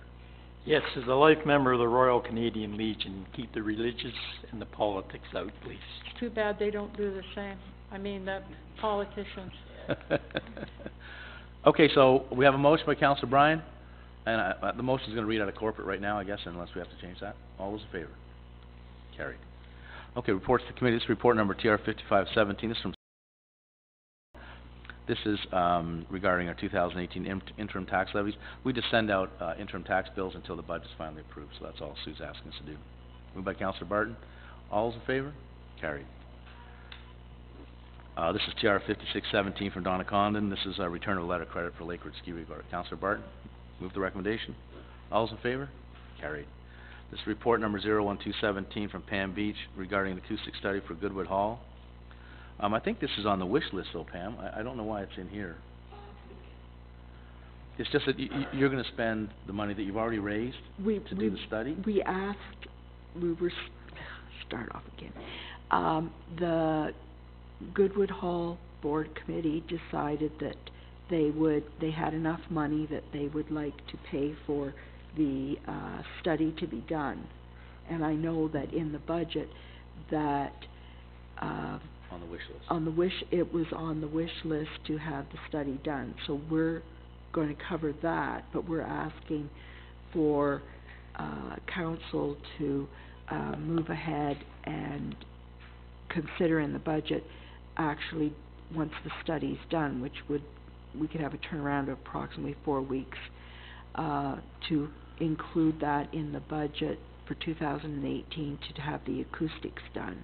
If you don't mind me suggesting, wouldn't it be smarter maybe to just, after it's approved or whatever, on the wish list, then spend the money on the study? If we're not gonna go ahead with spending the money on soundproofing the facility, then why would we spend the money on the study? So why wouldn't you wait till the wish list was done? Just a suggestion. You Okay. can do whatever you wish. Okay. Up to you. It's just you've raised the money. Yeah. I'd hate to see you spend the money on a study and then not get it through the wish list to buy the acoustics.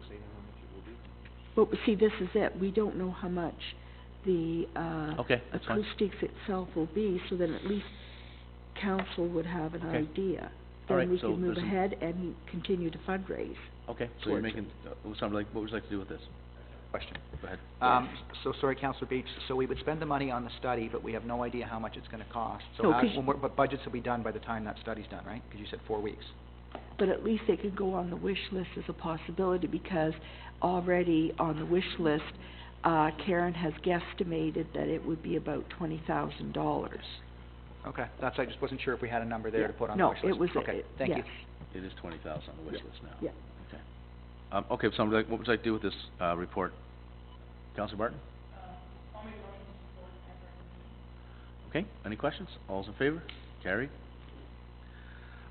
Report 6117, Debbie LaRue. This is regarding the, town hall chiller.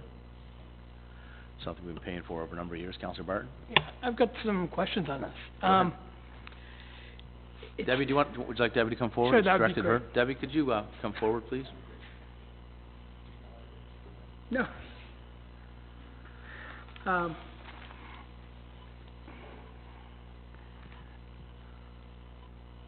So, Could you Deb- turn the microphone on, please, Debbie?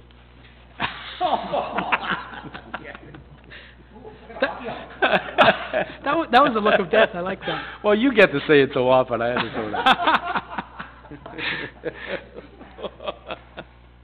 All right, so I've got a couple concerns. One is the cost to get the plan for this seems like an awful lot of money. And then the cost for the new chiller seems like a lot. I just wonder if there's some other options where you think you can add air conditioning to a 5,000 square foot house for about, $5,000 or $10,000. We're $150 for this. I know it's a much larger building, but is there another way to do this without going with a huge chiller?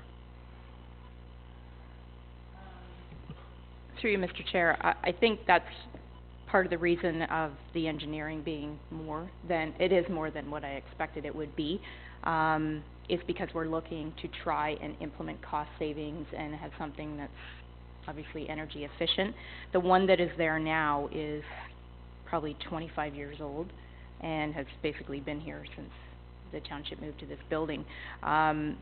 So we're looking at trying to kind of revamp the system so it's much more energy efficient, and I think there's quite a bit of redesign involved, and that's why the cost. It's not just a matter of a straight replacement.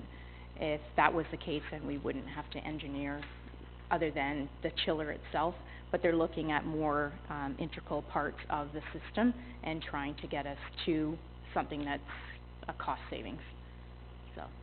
So the chiller we have now, if we were gonna replace it kind of as is or with the same sort of tonnage that we have, it would be about the $150,000? No, that's what I'm saying is if, well, probably it would be in around that, but we're looking at something, again, that's much more energy efficient. Part of the cost with what we have is the chiller there, from what I'm being told by our engineer, is way too big for our system. But again, part of the cost with what's involved in that is because of where it is and how it's situated and how it runs the building. The building is a fairly complicated system in terms of it's hot water pumping and that kind of thing. But the location of the chiller itself is an issue because of the logistics and getting the current chiller out and the new one put in. Because it has to be craned out and craned back in.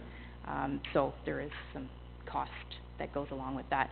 I had both from our engineer and from our the current company that does our maintenance and repairs and things like that, both said that we'd be in that ballpark of $150,000. So it wasn't just one person, even I've had a couple that have suggested that that's what the cost would be. I'll let some more people comment. Councillor Ballinger? Well, it's been in the capital part of the budget now for 2 years, and it was set aside for $50,000 for this year, and then for next year, and then the following year. The engineering has come through. The one that's being recommended is $7,000 less than the other one, so I have no problem moving this recommendation. Are there any other questions? All's fair. Carried. This is report 6217. This is regarding the generator for Town Hall. Similarly, we've been putting money away for a few years for this as well. Councillor Bryan. I'll move the recommendation. Are there any questions? Councillor Barton? Yeah, just along the same line. It's, we're $25,000 for engineering a new generator. You know, you can buy a 30 kilowatt generator for like under $20,000, which is, you know, over 100 amps. I just wonder, are we trying to get a generator that will run our chiller and have a fully functioning air conditioning building?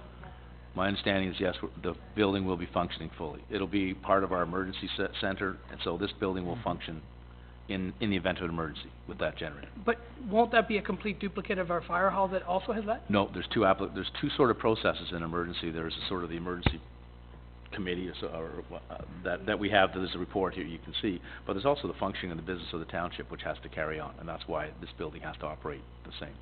Now, Go ahead, Debbie, Go ahead, you want to sure. answer that? Sorry. It's okay. Through you, Mr. Chair. Originally, we did look at just having a smaller generator. This is a 3-phase building, and I have no idea what the intricacies of that mean, so please don't embarrass me and ask. But we originally looked at how we could get away with only operating minimally to basically get our day-to-day operations done. When we suggested that that be the case, it was basically you run the building or you don't. Part of the problem with, for example, if it's in the summer not running air conditioning or in the winter not running our heating system, is there's not a single window in this building you can crack. This would not be our EOC, our Emergency Operations Center. This would be running the town hall business. This would be probably where we would deal with our media and that kind of thing. So we still have to have everything functioning. The biggest problem that we have as well is things like our computer system and our telephone system are all operated out of this building. So if we go down, everything goes down. So that's kind of why it was suggested when we looked at it, I don't know, I think this has been 3 or 4 years now that this has kind of been on the radar, that it was suggested we just do the entire thing, have a system come in, get it engineered, and have something that will run the entire building properly. Just a couple questions, ahead. if you don't mind. So, our heat is done with natural gas? Okay. And our air conditioning is obviously electricity? Correct. The major draw, just with my limited experience with this, the major draw in this building would be your air conditioning. So that's gonna be hundreds of amps of air conditioning. That is certainly is a big factor. But we have big air handling units downstairs. So regardless of whether it's air conditioning running or heat running, those air handling units have to run, and that's what pushes, to a degree, they heat as well.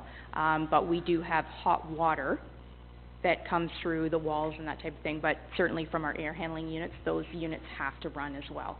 So that is a big factor as well. It's not just whether it's air conditioning or heat running, those systems have to run. Any other questions? Do you have a question or not? Okay, Councillor Bryan moved the motion, is that correct? Any other questions? All's in favor? Carried. This is report FR 0817, Chief Alexander. Chief, do you want to come up front in case any questions? I just want to say I'm sure we all agree, it's a great report, absolutely thorough, it's wonderful. It's great to know we're in such good hands, and we thank you for all your work on it, Chief. So this is report FR 0817, what would we like to do with this? Someone like to move the Yeah. Councillor Barton? Yeah. Are there any questions? No questions? Wow, all that work and there's no questions, it's fantastic. All those in favor? Carried, thank you very much, Chief, you did a wonderful job on that. Wait till budget's Is there any unfinished business? Is there any other business? Oh, I'm sorry. Where did they go off this list? Oh, top of the next page. Sorry, accounts. Mayor O'Connor. Page 143, this is nursery, supply and place hydro seed for 8,500. Where was that?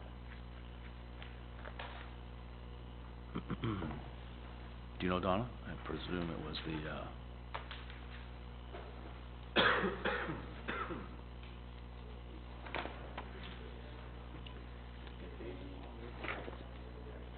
It's under roads. it's under roads. Is it ditching? Ben, do you happen to know? Is it Ditching? Is that what it is? ditching? Okay. Okay. Under seniors, on page 144, exterior lights in the amount of 1,059 and light repairs for 1,200. What was done?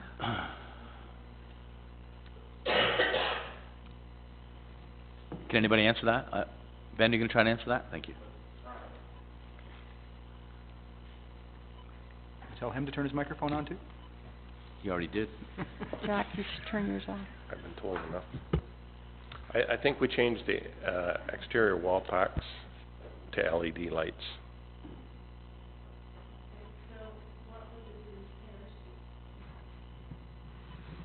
We were having trouble inside the building, and we found an electrical problem that had been there since the building was built. It was up in the ceiling, so we had to sort that out and get it fixed. They were there quite a while trying to find the problem. Councillor Beach? Thank you, Mr. Chair. On page 13, at the bottom, Canadian National Railways, there's 2 entries there. What is that for? It's for the signalization of the railway crossings west of Zephyr. Okay, thank you. It's our share of the maintenance of the gates and lights, flashing lights. Okay, thank you. Just a quick comment I'll throw in. I think you noticed that Mr. Feasby was out there chasing a loose, steer at some point. That would have been something to see, I guess. Holy smokes. Anyway. That was gonna be my question. Him and his There's daughter, three is it his different daughter? Feasbys doing it. Yep. Yeah, that was my question. Why are they all doing it on the same day? But if it's all family, I guess that's why they do it. chasing a steer. Yeah, thank you. Pigs and Zephyr, steer somewhere else. Okay, and I just want to point out one little thing on the Zephyr one, the funds for, the Breakfast of Santa Claus and, the other $100 fee, they come out of the Zephyr Community Fund. It's not actually tax dollars, just to be clear. That's out of their, that's their own money. And I think you just put it in there, don't you, Don? You know that. Okay, great. Press, any questions? Mr. Barley. Yes, Councillor. In the accounts, under the clerk's department, I noticed there are there's 4 or 5 items regarding loose steers and the roundup of steers. That's what I was just talking about. 4 of these appear to be from the same family. I don't know. Why is council paying money to round up steers? I think you'll find there's a report a little bit later on that shows that he is our pound keeper. Pound sorry? keeper. He's our pound keeper. We have a pound keeper that deals with those sorts of things, and he's hired to do that. If there's an issue with, in this case, a steer that's loose, he'll be called to take care of it, perhaps contain it. We've used him on a number of things. We have one in the township, have had for many, many years, and he's called the pound keeper. That's his, and you'll see there's a report a little bit later on, dealing with the fees for him, as a matter of fact. Thank you. Any other questions from the press? No? I will turn this over to, where will we go now? Sorry, Mayor Could Thorne. I just suggest that, Roger also know that these charges can go back to the owner of the animal. Would somebody like to move the accounts for me, please? Councillor Bryan, all those in favor? Carried. And I'll turn this over to, Parks, Facilities, and Arena. Thank you, Councillor Malloy. And Parks, Facilities and Arena, correspondence number 214 from Bob Ferguson in regards to the the Rib Fest. My mind is just working. He called me last week to let me know that they'd had their meeting, and it's just too difficult. And I can share that experience with them because for 3 years I ran it for the Legion. And you need a lot of workers, a lot of help, and at the end of the day, there's not any money left to donate. So, if somebody would give me a motion on that, Councillor Barton? Sure, I'll give you a motion to receive that. And how about a letter of thanks from the town to the Bonner Boys for running this thing for so many years? Thank you. I helped for a couple of those years, and it was a ton of work. All the fencing and everything else it was a huge time commitment for those guys. Thank you for the motion. All in favor of it? Thank you. Unfinished business. Question, Jack? Do you know, are they planning to pass the ball, as it were, to another group, or I'm sorry. has there been any discussion from the Bonners to pass the Rib Fest to anyone else? No, just a little history on it, Councillor Hyatt. I had passed on to the Bonner Boys and had a meeting with them when it dropped the car draw. And from the car draw, when it looked like it was running the gamut, we dropped the Rib Fest. So we had one private person in between that took it, and then he passed it on to the Bonner Boys, and that's where it is right now. It's in limbo. Any unfinished business? Okay, let me throw something at council before I pursue it any further. If you go down and look at, we've got this December the 9th official opening of the Fantasy Lights. If you go down at night and you stand at the end of the pond and use your imagination, what I would love to see us do as a council, whether we have the money in Parks and Rec, I don't know. I'd love to see us light the walkway that runs along beside the pond.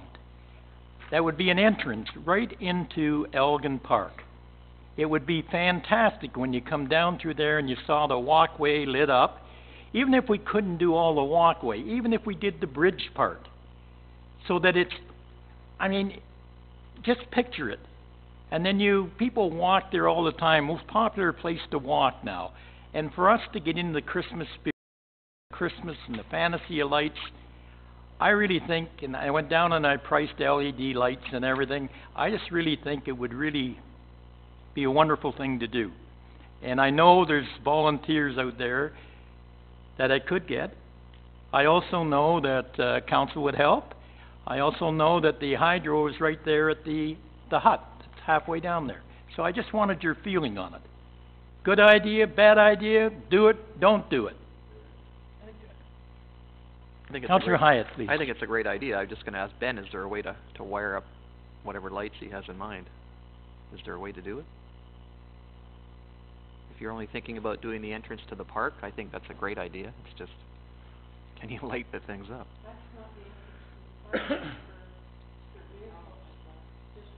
No, I know, for walkers. Are you thinking just outdoor Christmas lights? Yeah, Strung on the railing? Along the railing there, Ben, and then if we wanted to take it even further along the walkway, we could put up, you know, a little temporary Put it pole. on the chain link fence from there Yeah. on? I just think, you know, we could add something to this fantasy lights using a little bit of imagination. I mean, the pond looks so beautiful right now, and it just...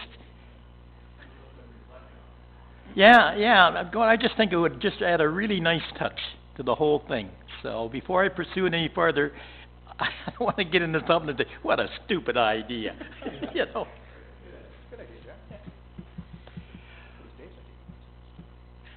We could get power somewhere. Okay, then I will talk with Bob and talk with Ben and done before December the 9th. And I'll take any volunteers that want to help. Thanks, Ben. Okay, to the press, anything? Oh, a motion that, and I'm going to say council proceed with putting some lighting along the walkway. Thank you, Fred. Thanks for the motion. All in favor? Carried. Okay. Other business? Okay, press. Roger. Yes, Councillor. I apologize. I don't know if it's because of what they've done to the walls here. I'm having a great deal of difficulty today hearing what's going on. I don't understand it. But if I may, on your idea for lighting, you want to install Christmas lighting along the pathway in Veterans Park, is that what you're saying? Yeah, along that... And the bridge? And the bridge. Like I thought, Roger, to be quite honest with you, those white LED lights strung along the path, and then when we hit the bridge, red lights or blue lights, and then carry on with white lights. It's in the spirit of Christmas. Just for the duration of the fantasy of the lights? Is that what you're saying? It's just, all it's doing is enhancing of what they're doing. Thank you. Any other questions? In our large crowd, any questions? Okay, yes. I'm sorry, Councillor. What happened to your idea? Oh, it was passed. Okay, Council's, good. we're ready to go. Okay, I'll now pass this on to Sustainability and Watershed to Councillor Barton. Okay, I'll open Sustainability, Watershed and Conservation. I'm going to start with correspondence number 215. This is from the TRCA, read the Western Lake Ontario Basin Initiative. Yes, Councillor. Oh, Jack? Yeah, I'll give you a motion to receive it. It's the waterway from Cobourg all the way around to Niagara on the lake. Yeah, and I think it's great that these people are working together. So, any questions on that? All right, all those in favor of receiving? That's passed. And then any unfinished business? Any other business? Questions from the press? And I will close this meeting of Sustainability, Watershed and Conservation and pass this on to Councillor Bryan for Public Works. Thank you, Councillor Barton. I call to order this meeting of Public Works and Operations. First piece of correspondence, item number 216, Ministry of Infrastructure, Rebuilding Better Lives, Ontario's Long-Term Infrastructure Plan for 2017.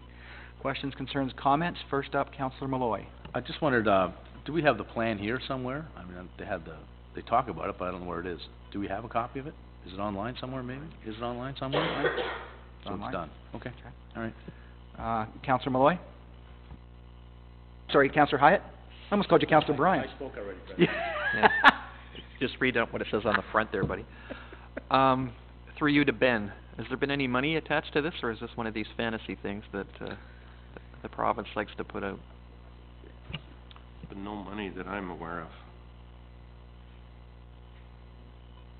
We have a motion for this from anyone?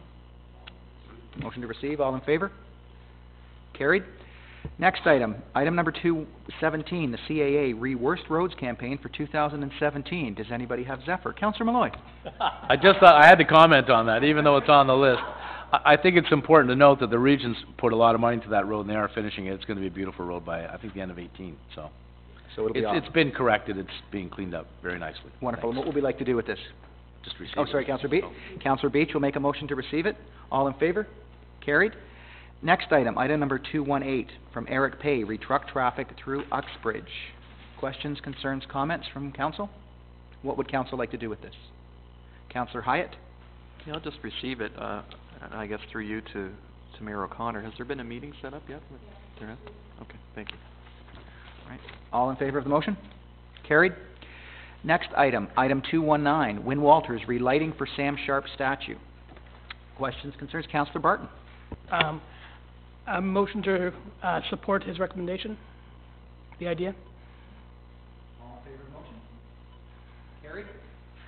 Next item, item number 220, Mark Pello, request for sidewalk extension on Perry Street. Questions, concerns, comments? Councillor Ballinger. Can we bring this into the budget discussion? I would like to see that happen. Okay, we have a motion to bring that in. We have a motion to bring that into budget discussions. All in favor? Carried. Reports to committee. Report PWO 8217 of Ben Kester, Director of Public Works and Operations, retractor warning signs. Councillor Malloy. Thank you. Ben, do those, people driving those tractors still have little straw hats on, or we come up with a different sign?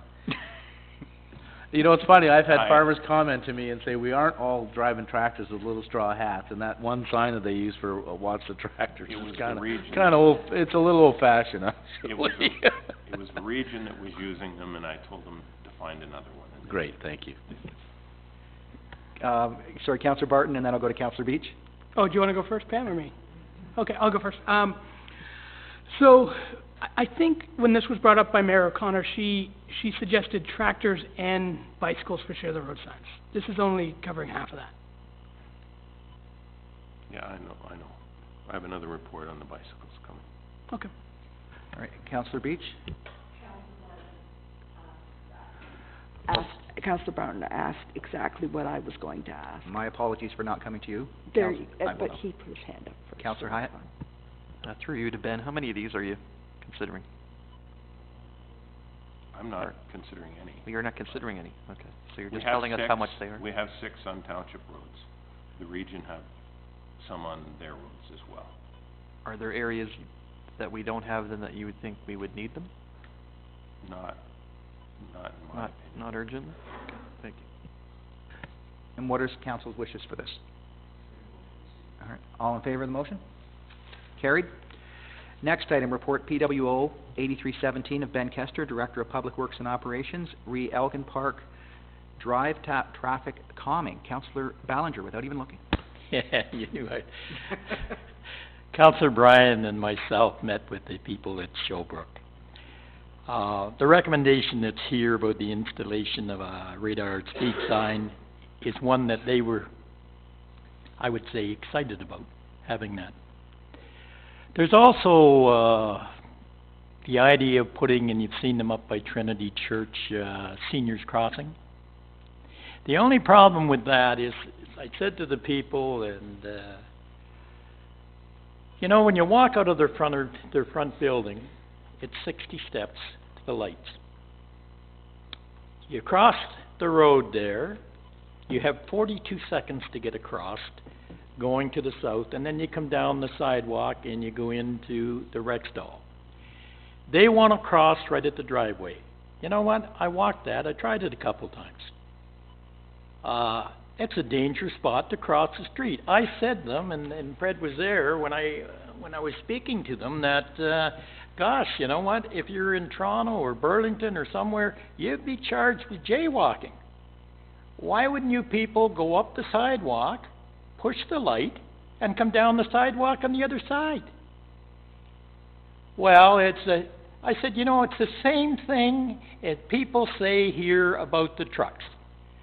Don't, you know, we want you to go around the town, but the trucks take the shortest route.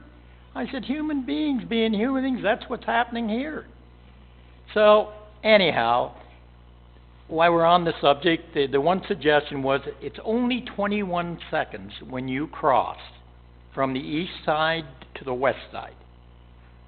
Okay, if you're going across to the Toronto Dominion Bank there, you have 21, it's pretty tight, and I'm going to speak to the region about it.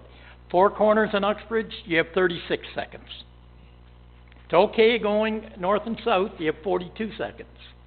But anyhow, the recommendation here, along with a couple signs that say seniors, you know, I'd move that recommendation, and I'd ask Councillor Bryan, the chair, to comment on what he heard from the people. Thank you. Is there any other comments before I speak? Councillor Beach? I guess basically the same, like they should be going up to the stoplight, crossing over, it's the safest way. If it could be extended, the timing would be wonderful. It is a really bad spot, and, you know, to put up the radar speed sign, Ben, what's the speed sign doing that we have that's portable? We can put the portable one up there in the summer.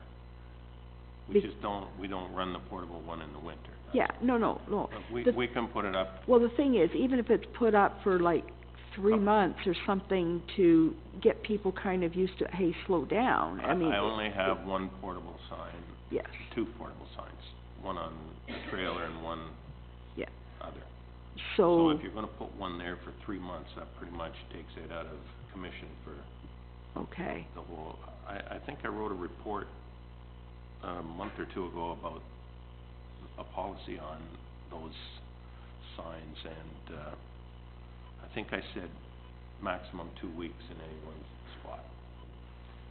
Correct. The report said it would rotate around, basically, from A to B to C to D for 2 week period. So if you were to move it into Ward 4 for 3 months, I think that diminishes the rest of them. Yeah, so like, which I understand, but the point is, like in some of the places, municipalities that have some of the portable signs, if you've got a very predominant troubled area, if it's there for a little bit longer period of time, then people, it cues their brains a little bit more, hopefully, not saying all, and then maybe it doesn't come back there except for the 2 week period. I mean, maybe because we had talked about possibly getting more of these signs so that we could use the small portable ones and impact, you know, some of the different residential streets. And this is something, sorry, I will get to you in a second, Councillor Maloney, Councillor Hyatt. This is something we did talk about with the residents of Showbrook on Saturday morning.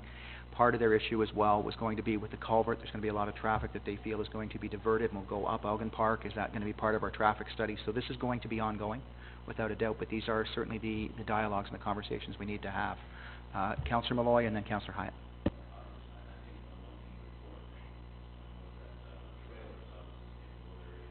Correct.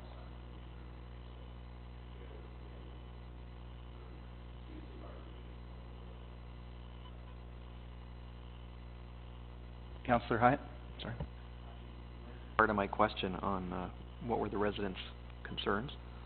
I guess the next one, Ben, would be how does that intersection compare, I know we're talking numbers here, to other similar type of intersections? I mean, is it a higher use? Is it an average use? Is it below average? Do you have any idea?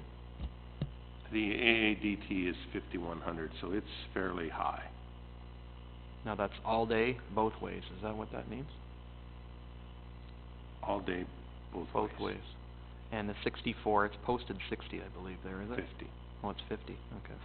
Is that the 85th percentile thing, or is that an average speed? That's the average speed. The average speed, eh? And when was that study done, do you know? 2 or 3 years ago, I think. So it could have changed dramatically since then, right? Yeah, I guess, and I share the concern that that councillors just brought up about when that culvert thing goes in, that will be a major bypass. And go that to was absolutely downtown. part of the discussion, and I said, you know, it's not what they wanted to hear, but that's what it's going to be. So, you So know, they're whatever cognizant we of that. do here has to be able to accommodate that, I think, and maybe that's part of- changing the timing on the lights might have a huge impact, I think. And that's part of the planning forward that we're looking at. Good. We do have a motion on the floor, to, what did you say? Approve the recommendation. All in favor?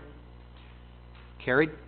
Next item is report PWO 8417 of Ben Kester, Director of Public Works and Operations, re Goodwood Hall Addition. Councillor Beach, without looking.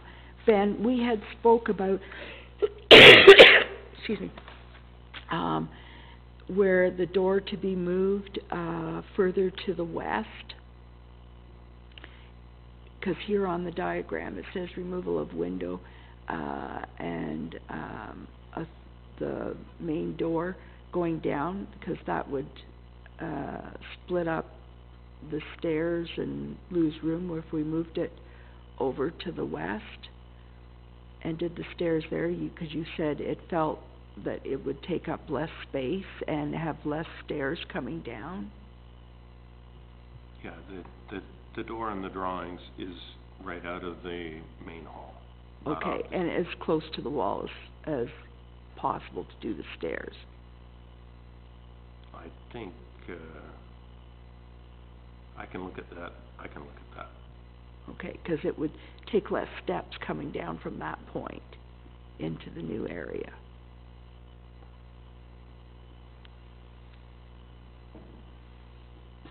And the overhead door on the Lion side of that addition, would it be the 6 or the 7 foot? 'Cause they had asked for, if possible, the 7 foot, but if it had to be the 6 foot, then that was fine. I can see if we can get a 7 foot in there. Okay. Anything else, Councillor Beach? No, that should do it for Over to Councillor Hyatt and then Mayor O'Connor. Yeah, I think I might have asked this question before when this first came forward. Do you foresee any, issues, I guess is the word, by adding this addition to a building that's 35 plus 40 years old? Do you have any issues? No? I know when the ice pads were added, they had issues on the join, I guess, of the two buildings. Is that been sort of accommodated in the design feature here, or? Yes. I just don't want to run into an issue No, I don't. 10 years down the road no. where we got a leak or something. We tried to stay away from two V's meeting. Okay, so We left a space between them, actually. okay, great, thank you.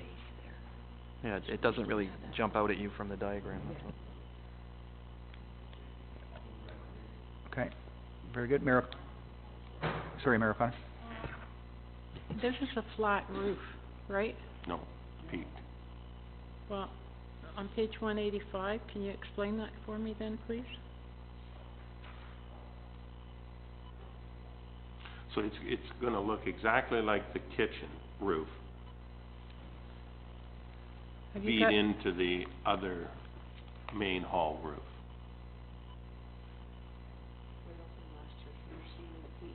If you're talking about that dotted line, I'm talking about the top line.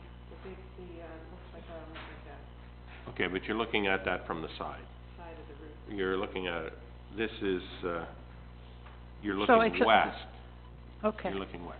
I'm looking west, okay. If you're looking south, All you're right. gonna see the peak. Thank you. It's peaked.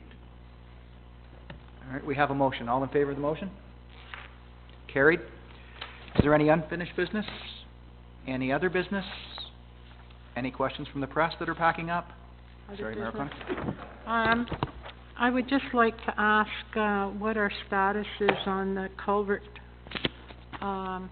getting information out there. Time is moving on, and, we need to get some stuff done. Yeah, I was off last week, so I'll talk to our engineers this week. Pardon? I was off last week, so I'll talk to the engineers this week.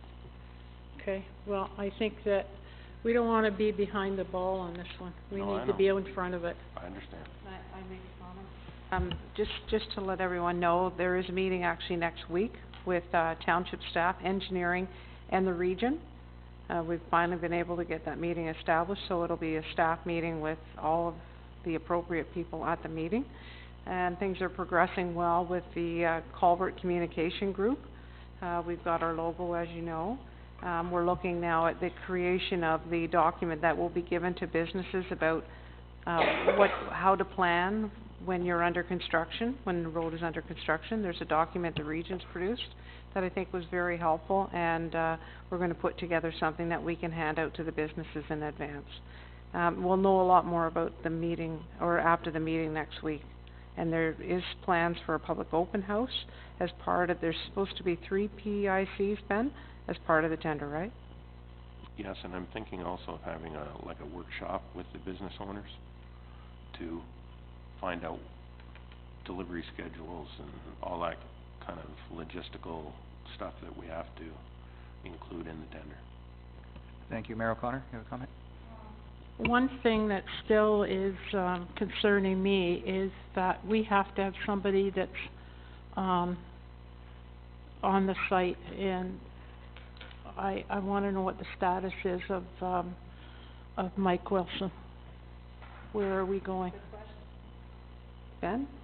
I've hired Mike to look after the public process, if you will, from now until when the construction starts. And from when the construction starts, it'll be AECOM's inspector that'll be there full time that will deal with the businesses. Okay, is the region picking up any of those costs? Yeah, that's part of the plan. Okay, thank you. All right, if there are no further questions, I will close this meeting of Public Works and Operations and pass it to Councillor Hyatt for Planning and Economic Development.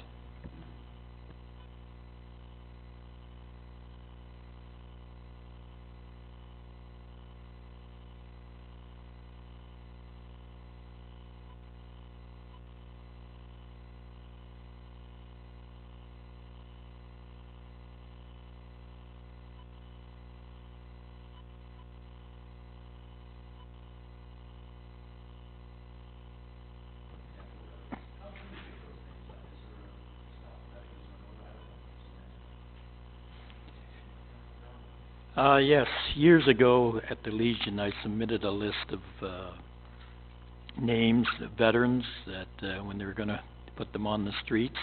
I think at that time I put in 57 names, leaning towards, hopefully, that we could still, when we put the signs up for the veterans, that the veteran was still alive. So we got a chance to see the sign, and we actually gave him a sign as well. We don't have many veterans left, really. Royal Canadian Legion right now, veterans actually, when I'm saying that we're off to the Second World War, we have 11 left. The 2 names that are picked there, they're both wonderful people. Earl Harmon was the treasurer at the Legion for years and years. When the Legion burnt down in 1953, it was Earl Harmon, who was the manager of a credit union then in Toronto, that found the money for us to rebuild. Earl Harmon also, during the war, had 13 flights, which is hard to believe. People don't last that long during the war, having 13 flights. Fred Tassie was an executive member of the Legion for years and years. Fred was a Navy man. I don't know how they selected those 2, but they're both darn good choices. Yep.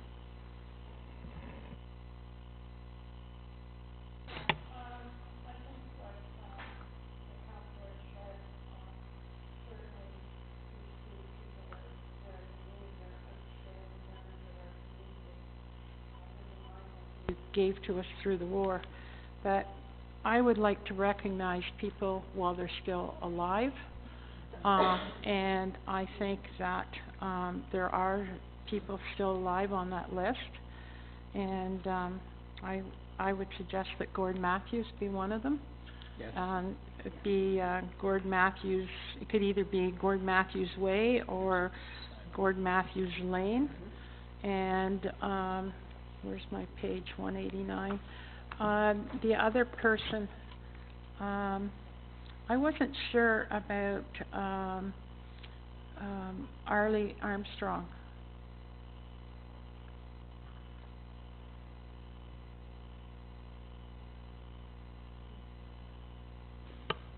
I The don't, other, we can do Roy Hanson, because I know that Hanson is still alive. But I don't, the other one that's active in Uxbridge, okay. I would like to see people while they're still alive, if we're going to do it. I mean, we can do it when they pass on any time. I agree but, with you. But I think it should be people that are here today and know that we have I mean, some of these names, recognized them. some of these names, Jack, I don't know. Are Earl Harmon and Fred Tassi still on? No, No, they're they gone. passed away, They're gone. So let's do, So For your we're not- record, we're not Arlie going Armstrong with is what gone. was recommended, in other words, No. we're going in a different so direction. let's tell them that we want to choose Gord Matthews. And your other one, Harry Thornton was a member of the Queen's Own Rifles. You see him early in the morning in coffee time. okay, so All right, you're making that motion? make those motions. Okay. And just an Councilor Speed. FYI, Mayor O'Connor, Arlie Armstrong passed away in 2015. And 15? I thought he had, Yes, okay. in October of 15. Councilor Beach? Just to let you know that, Gord Matthews' last name has 2 T's. Okay. Dave? So, I just wondered if we should seek input from the Legion on sort of their opinion on, We haven't done that, Dave, so Okay. we can. But I think that we've been naming them as they come up on our own. okay. But we certainly need to know, because I'm not familiar with this one list. We need to ask them to bring it up to date. So I Okay. think that would be a good move to bring, because the street naming on our sheet is not up to date. it's way out of whack. So, I think if you want to suggest that this, list of, eligible, veterans' names be updated Okay. and sent back. Just to finish that, if you don't mind, Jack. So I didn't know the names on the list, so I forwarded them to Tish, McDonald, just to get her sense of things, and she's gonna talk to a few other Legion members at 4 p.m. today, just 'cause that was as soon as they could meet. Are you okay with that? Should we see if Yeah, they wanna they- update the list, or okay, get When- confirmation from the When they update the list, what happens now, a veteran in the Royal Canadian Legion is anyone who put in service at any time. Yep. So what you have now, you have people that were in the service maybe for 10 years, some of them for 15 years. You've got a lot of younger people. I would hope that we would look after the veterans first. And that's my only comment. They're all veterans now, that's how it reads. But we have people still here, 11 still left alive from the Second World War here in Uxbridge. I think, we need to establish some criteria here, like we're throwing names out, maybe you have a question? That on was just sort of my question. I mean, I'm fine with these choices. I don't really know either one of them, but I'm fine with the choices. I guess it's just going ahead, should we make, I just don't know what the process is to pick them. It's just random? Is that how we've always done it in the past? We just sort of pick some Just names? name names, Okay, yeah. all right. Kathleen? Quickly, I can speak to the process. We also send the list to the developer, and they also have a choice. They tell us their their suggestions as well. But council makes the But we're final going in a decision. different direction here, right? So we have a motion. Kathleen, could you read the motion for us, please? That the Planning and Economic Development Committee select Harold Thornton Lane for the longer road and Gord Matthews Way for the shorter road. Okay, any questions to the motion? All in favor? Carried. Thank you. Could we have a subsequent motion then, Subsequent please, motion? to send a copy of the, list of eligible veterans' names to the Legion to be updated? And, Question? I think we need to say that we're looking at this point with veterans' names for the First and Second World War. Mayor O'Connor, my question is, I'm not sure what the decline is. Does that mean that the developer declined those names? No, the region declined them. But Yeah. James Hunt did go in. Yeah. No, the region. It's usually if there's another road Actually, with it the same wasn't the name. region, it was 911. Yeah, Okay. if there's a duplicate, they would Okay. eliminate. Okay. All in favor? Carried, okay. 223, and we have a subsequent, that was a subsequent motion, never mind. 223, from David Sudd, the application fee for the Common Elements condo. Ingrid, do you want to speak to that? Yeah, I probably can't give you a good explanation, but I can say this, that you've given it to him for all three of his developments, and you've also given permission for 241 Reach. And it's that we don't have a common element fee within our fee bylaw, and I'd have to go back and tell you how you dealt with it before by going back to your previous minutes, but it's just our fee structure, that's why he's got that there. If you want me to go back and look it up, I can, but it is, you have granted it on 4 occasions so far. Anybody have any questions, Councillor Malloy? Is it something we charge other developers? Yeah, we take the same approach, it's just that with the common elements, it's a little bit different because there are blocks of land within the development, and then all of the other properties are owned, like, people end up with their own ownership in common element, Yeah. but then all of the property is part of the whole collective group, so it's just, we don't have something that recognizes it, and common elements hasn't been that common in the past, and we're seeing more of that now. I just wanna make sure we're doing the same for all developers, We've that's done all. the same for all of them. All developers? And what we, All yeah, developers, all not of our developers. developers Yeah. for condominium agreements, it actually first came forward from 241 Reach Street. Oh, you got it there? Okay. Any other questions on this? Councillor Bryan? No, I'll make that motion. It's gonna be in my ward, so I'll certainly make that motion to support. So you're supporting his request? Yes, sir. Okay, any questions? All in favor? Carried. Reports to committee, DS 7217, this was tabled. Can I get a motion to lift this, please? Councillor Bryan? All in favor? Thank you. Okay, this is application. Questions? Councillor Beach? Just comment, we met with them and it's very minor because they have 3 sides to where they're developing, and so they just need these minor variances. Ingrid was there and so was the mayor, and there was no issues with this, correct? Okay, Mayor O'Connor? Yeah, it looked like a lot, and it is a lot, but, certainly when it was broken down that, it wasn't anything major.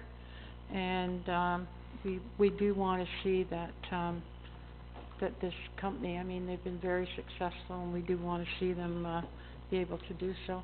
And in breaking down each one of the requests, it wasn't a lot, of variances in any of the cases. So are you moving the recommendation, Mayor O'Connor? Councillor, please. Oh, you mid? Oh, sorry, I didn't hear you. Okay, questions? All in favor? Carried, thank you. DS 7017, this was tabled as well. Get a motion to lift it, please. Mayor O'Connor, all in favor? Carried. 2 Douglas is the architectural control. This is the 2 new restaurants. Mayor O'Connor? I did speak to, Brian this morning, and, what, I would suggest that we support the recommendation, and, he is going to deal with the signage on the plaza part individually, so we will see it before it happens. Okay. Any other questions? Dave? Yeah, I'm just looking at the east elevation of the strip mall section. If you look at that, it's just one blank wall for the entire building. No windows, no, I think that's typically what you're trying to avoid in these types of developments. And I don't know, we don't have a full site plan to look at, but, I think this is the back, is that what you're referring to? oh, I know, but who's looking at it? Is that gonna be looked at from I from guess our it would new be seniors up building? against the residential portion. Mayor O'Connor? I'm assuming it would butter up against the residential development next door, Yeah, I just, I guess. If I could, Sure, Mayor O'Connor?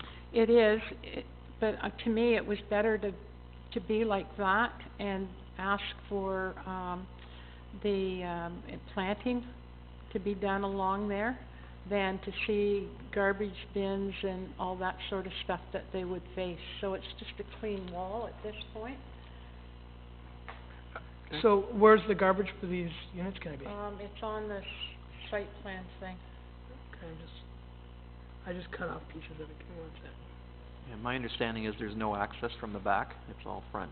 It's all frontage. Like So there's there's no truck service delivery or doors or anything. anything Okay. like that at the back, so.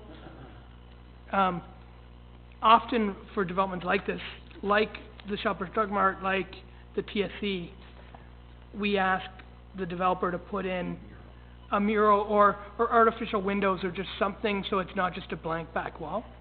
That might be appropriate in this case. It could be something that we could ask them to do. Councillor Brian? Ballinger? Brian, we're talking there's about, Brian. the two Douglas. Okay. The rear of the buildings, Councillor Barton has suggested it's just a blank wall on the. Oh, the rear of the main building, or the one that will have the 4 or 5 stories? We don't have one with 4 or 5 stories. Oh, yeah, 4 or 5 stories. 4 or 5 I thought you stories, said stories. yeah, it's kind of almost like a strip plaza. Yeah. Yeah, so with that, whenever you've got something that's just a blank wall like that, I would suggest we ask them to do what we've asked, Shoppers Drug Mart and TSC, just to make that look like maybe artificial windows or something. No one will really see that wall. There's gonna be the other developer would like landscaping, trees, et cetera, along that wall, between this building and 6 Douglas. So I don't think anyone will really see that wall. They'll see it. The Who's see- residents of the nursing home. Well, the owner of 6 Douglas hopes they won't see it, because that's why they're asking for evergreen trees. There's something in the Well, that's landscape. what I said, on their landscaping plan, there would Right. be, we'd be addressing trees and that sort of Right, thing. so what I'm saying is they might not see the mural, because Oh, I see. there's only Oh. gonna be, it'll be like 5 feet between the building and all the landscaping. I guess the question, Brian, was are there opportunities to put murals anywhere on the building that would mirror what's been done at Mark's Nobody's Work gonna see it. Warehouse, those sort of historic things, you know what I'm talking about? Not that I can see, and, No? no. Just maybe on the sides, I don't know what their side view would be, I guess those are the bottom ones, right? Most Yeah, of, if there's, it's not gonna interfere obviously with the corporate logos of whatever these stores are. If there are opportunities, I guess at what point would we present them with murals or? well, we should be asking them that when they're almost at When we're doing yeah, initially when they come in and submit their first proposal, Yeah, we should probably. you know, the ones that Councillor McHugh said Yeah, sort yes, of arranged I with know. them, yeah. That kind of thing, maybe there's an opportunity to do that. Jack, do you have a question? Mr. Chair, when they appeared before us, I asked them what was gonna be on the south end wall and on the north end wall. And I suggested if there was nothing going on there, that they should put murals on there. And they seemed very amenable to it. So, did that come up in your conversations at all, Brian? These are at the ends. No, it didn't come up, south end of, like there's 3 buildings on the property, so the south and north end of what buildings? Because the only building, like you'll see the, I guess you'd call the south side of Wendy's, and you might see you'll see the north side of the Starbucks building, but there was never any talk about murals with me. And I'm not gonna speak for Liz, our planner, but I know that they really don't wanna go down that route as having, murals be a part of the architectural control. Maybe that can be discussed later on. Okay. Or during the process, but it shouldn't be tied in with the architectural control of the building, 'cause murals can be changed, right? Okay, but it was discussed when they were here before us, 'cause I discussed it. Yeah, no, that's fair. I haven't had the discussion though. So there's still opportunities to add them down the road if we wanted to. Yeah, I mean, If they for sure. could be installed, for Yes, instance, sure. yeah. Okay, yeah. Any other questions on this? Can I get a motion, please? Dave? I'll give you a motion to support it with recommendations of, looking at their south wall. Either artificial windows or just something to fill up so it's not just one big wall there. On the main building. On the main building, yes. Okay. Questions? All in favor? Well, if you look at the north, there's windows 3/4 of the way down it. The north is this one here. Oh, sorry about that.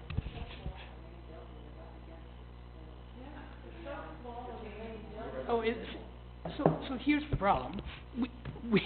We're looking at a report with photos of a building, but we don't have it in context, so we don't know what's right there. We saw it 2.5 months ago.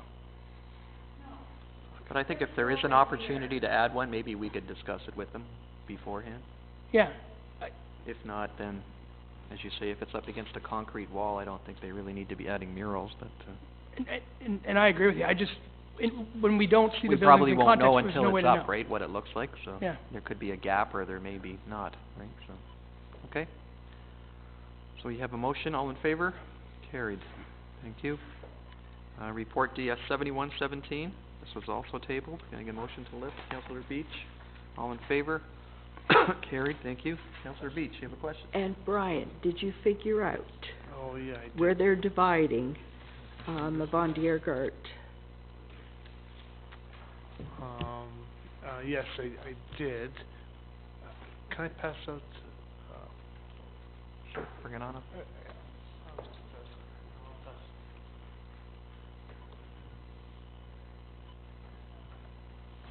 Thank you.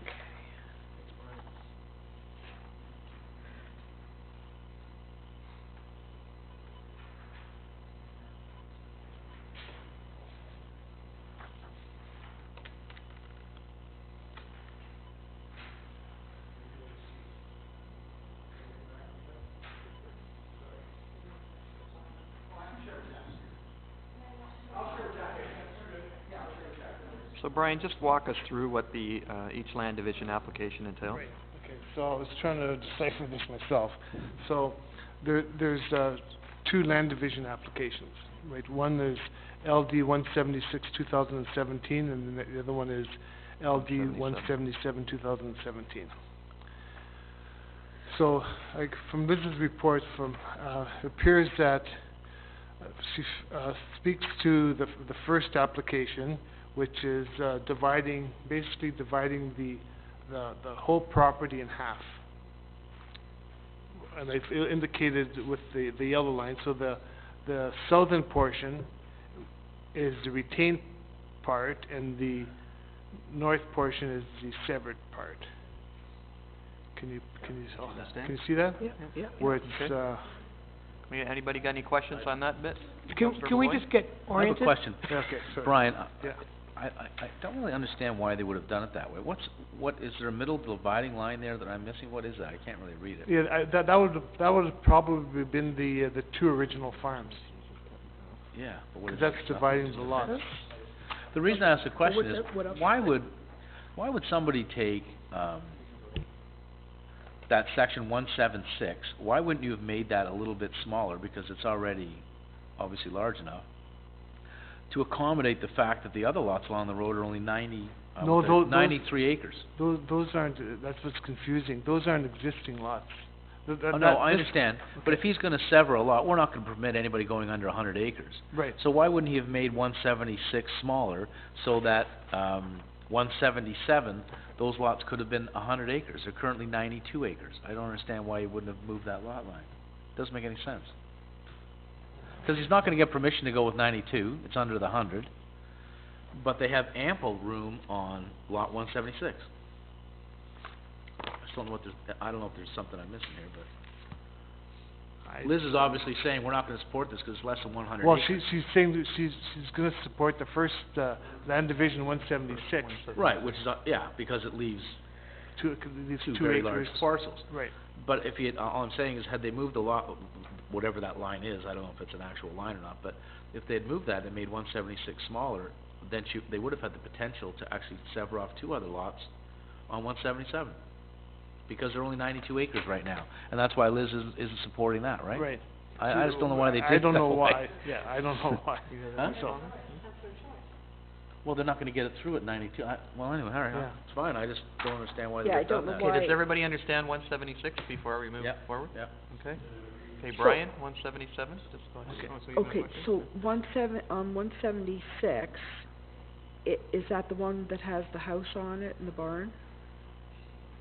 Or is that on 177? Well, I would say, No, 176 has no buildings on it. no, 176 is the application. 176 is just dividing it in two. On the north portion and the south portion. I'm not sure where the house is. It's probably on the retained lands. Because the farmhouse off Durham Road 8 is on the south side of Durham Road 8. Partway between the second and Durham Yeah, Road it's, 30, but I don't, because it doesn't show it here. No, there's a house on the One on the south south side, and Von Diergaarts own the land on the north side also. This is the town line. Yeah. I know, but there's a farmhouse in here and barn someplace. I was just trying to... Okay, to repeat, does Okay. everybody understand 176? No? Councilor Malloy? I'm good, I was gonna make a, You're okay with it? Yeah, Okay, 177, Brian? So if 176 is approved, then you come up with these two lots. So Land Division 177, 2017, divides the retained lot from 176, again, it divides it in east and west. So it divides it into, the parts, the 4 blocks that you see on top. Right. So, and I've showed them divided. So it just divides those two. And Liz doesn't support that because that's, They're only 93 acres. Pat mentioned, it's less than 40 hectares. Okay. Does everybody have any questions on that? So the thing, Councilor Beach? the thing is, I wonder if he really realizes that the second one couldn't be, that he needs to I make it don't know. smaller. He had that conversation with the region. I'm not sure. Right. Just looks like he's got, Here's the recommendation? Yep. Okay, questions? All in favor? Carried, thank you. Thanks, Brian. Can I, Gordon, can I just ask one Ask thing the of Brian question. here? Go ahead. In the future, you know, we've been struggling to figure out where this was, and we all probably all spent 20 minutes trying to find this on a map. If you could attach a Google image of it with just some raw lines, what they're trying to do, it would have saved us all a ton of time, and may have got this passed a while ago.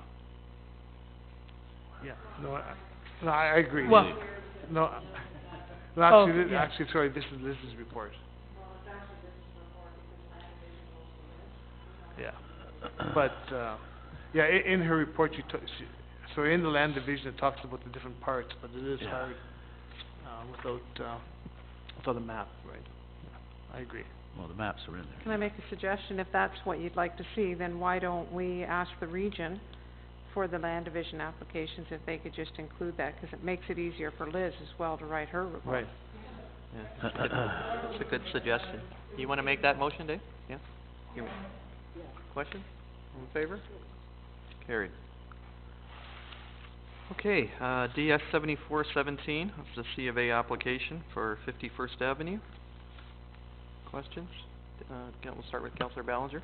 Yeah, there's, I'm gonna move the recommendation, and there's a number of conditions that are placed on here. One of them being that the design and elevation of the new dwelling as approved by council prior to the issuance of a building permit. There's a number of conditions here that they have to meet.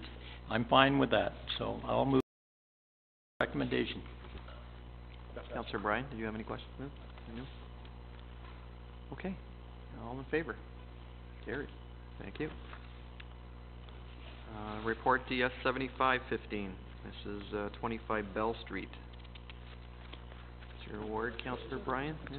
No, that's Councilor not Orville's.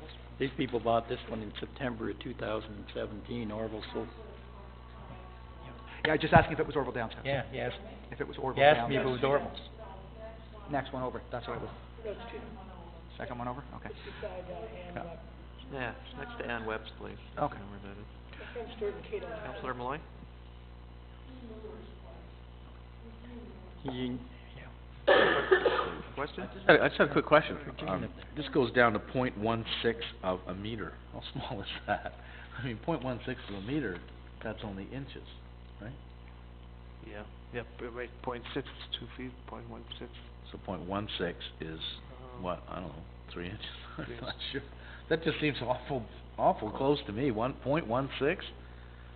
It's a long way down. And what can you build .16? I mean, shouldn't it at least be 6 inches from? Did you wanna make that comment on the? Yeah, I'll make that comment. I don't Okay. understand .16. That's way too close to anything as far as I'm concerned.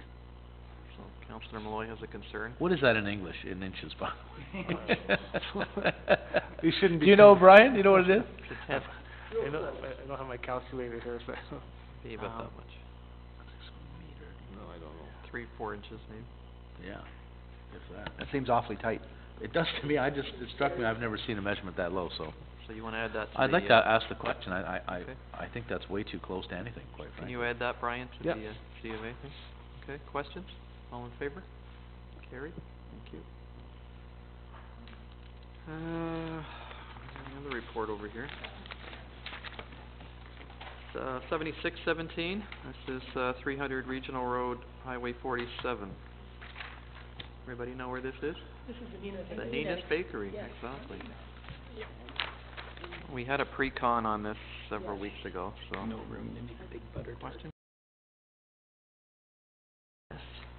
Motion to support the recommendation, questions? Councillor Ballinger, you have a question? No, You just. hey, we gotta make a bigger butter tart, so they need room. No, that's what I told them, I hope you can make a bigger butter. Okay, all in favor of the recommendation? Yes. Carried, thank you. 5715. I got a question. Catalina's report, question, Councillor Beach? Brian, is the reason why this gentleman wants, the unopened portions, that's to get to some landlocked land? I don't know anything about Okay. this file. You know where Okay, this sorry. is? For Catalina? Sorry. There's a map there. The landlocked. No, it's on to, Lake Ridge Road. Oh, yeah, that's right.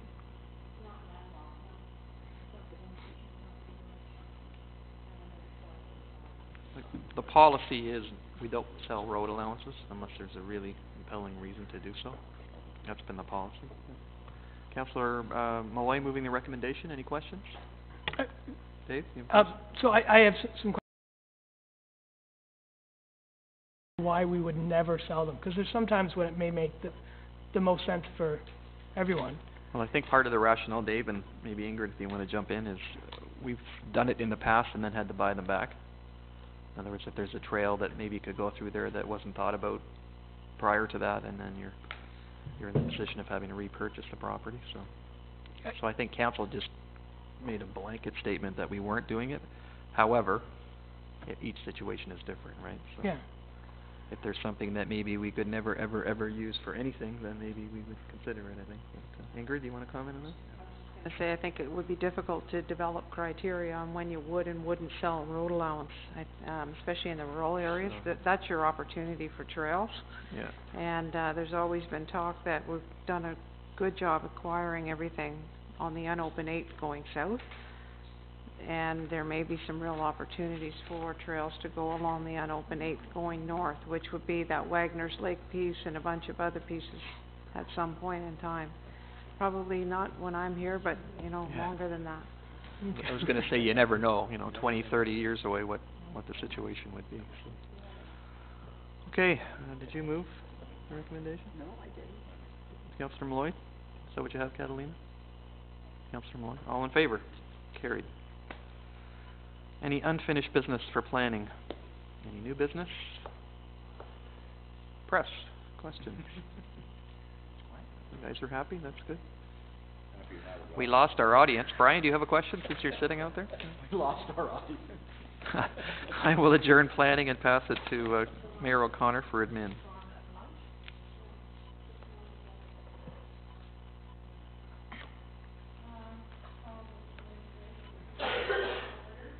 Correspondence. Sorry, Durham, Bill 174. I'll give you a motion to receive. Thank you. All those in favor? Carried. Algoma Public Health, Ministry of Finance identifying Sault Ste. Marie as initial cannabis retail site. I just thought it was kind of interesting, Mayor O'Connor, they said in there that they were trying to find places that you don't want it near, and one place they don't want it near is a liquor store. I mean, I get the schools and all that sort of stuff, but it's kind of like, this whole thing's kind of strange to me. And one of the things said, it can't be in close proximity to an LCBO. Anyway, I'm totally clueless as to their understanding all this of what they're doing, because it just doesn't make any sense. It's okay to sell liquor, but heaven forbid you put cannabis near there. You know what, What do you wish to do with it? Thank you. All those in favor? Carried. Reports to committee, CL 59 of Catalina, A to Z Government Services app site. Councillor Malloy, Make a motion to receive it, Mayor O'Connor? support the recommendation? Yeah, support it, it's a great idea. Thank you. All those in favor? Sorry? Does our, website support that app? Or will it support that app? Yes, It does? Okay, great, thanks. Report AC04 of Andre. Proposed amendments to fees contained in animal control bylaw. I have one question, Andre, please, on page 296. At the bottom of page 296. I just have my printouts. Which page was it?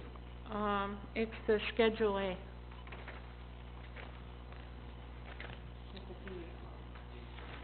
Yep. Okay? Sorry. On it, where it says kennel, and then boarding, new kennel $200 a year, existing kennel $150 a year. Do we board by the year? No, that's just the fee for the license for that year. For someone who operates a kennel. Yeah, somebody who already is operating a kennel, it's the renewal. Oh, It's sorry. Right. Yeah, sorry, Right. I read it the other way. Okay, thank you. You support the recommendation? Councillor Malloy, all those in favor? Sorry, Andre, I read it wrong. That's okay. AC05, bylaw services, reanimable services for the third quarter. Councillor Bryan, support recommendation? Mayor O'Connor, can I just make a comment, if you don't mind? Okay. We always have this discussion about the, how it's not very equitable between Scugog and Uxbridge. This is brutal. I mean, this is just really clear, isn't it? I think, as I recall, it's 2-to-1 for dogs and 3-to-1 for, anyway. It's really a huge discrepancy in who you're watching. We used to have the argument that all of our expenses are usually high because we had the legal ones, and they're the ones with the legal one now, so. I don't know, one day we're gonna have to look at this. Yes? Add to that thought, and I think, Andre, I've asked you this before, is this a factor of us patrolling more in Scugog, or is there just more strays and stuff in Scugog? I mean, is that... There's just more strays and more animals are impounded Really, from Scugog. In general... Because we always discuss this, Yeah. and it's why, I guess, is the question, right? In a general sense, maybe not so much from this report. In previous years, it was all, we had more complaints and more calls and more patrolling to do in Uxbridge, but the animals coming into the shelter through picking up as strays has always been higher from Scugog. Any idea why that would be? No? It But just the seems- proximity might I mean, change if it was a when glitch every now and then, Yeah. you'd go, okay, well, it will balance it out, but it never seems to. We're always weighted heavily for Scugog. I don't get it, so. Unless anybody else has any speculative ideas. Yeah. Okay, so we move this, support the recommendation. All those in favor? Carried. Report AC06 of Andres regarding the establishment of livestock valuator and pound keeper fees. Councillor Malloy, I'll move that recommendation. support the recommendation. All those in favor? Carried. Yeah, he could've got his PL answer this quick. 15, bylaw services, proposed property standards bylaw amendments.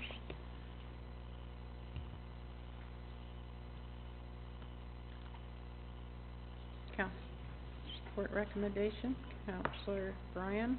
All those in favor? Carried. BL 16, bylaw services, bylaw third quarter report.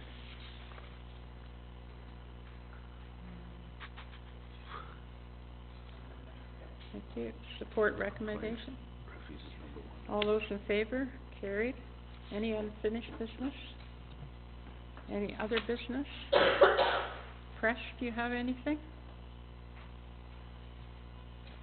Moya? Sorry, just wondering the new fees that were just approved, were those just kind of like an annual thing that's reviewed, or was that a direction from staff to take a look at them, or? We had a look at them last year. They hadn't been updated since the bylaw was passed in 2009. At that time, we increased them, I believe 50% based upon the motion. And it just an increase, to the recommendation from last year to move them up. So we're still well below the average price, for adoptions. Okay, thank you. Okay. Anything else, Moya? You're good? Okay. Thank you. I will take a 10-minute break if you want. Come back here at 1 and go into in-camera to discuss a legal matter and a personnel matter.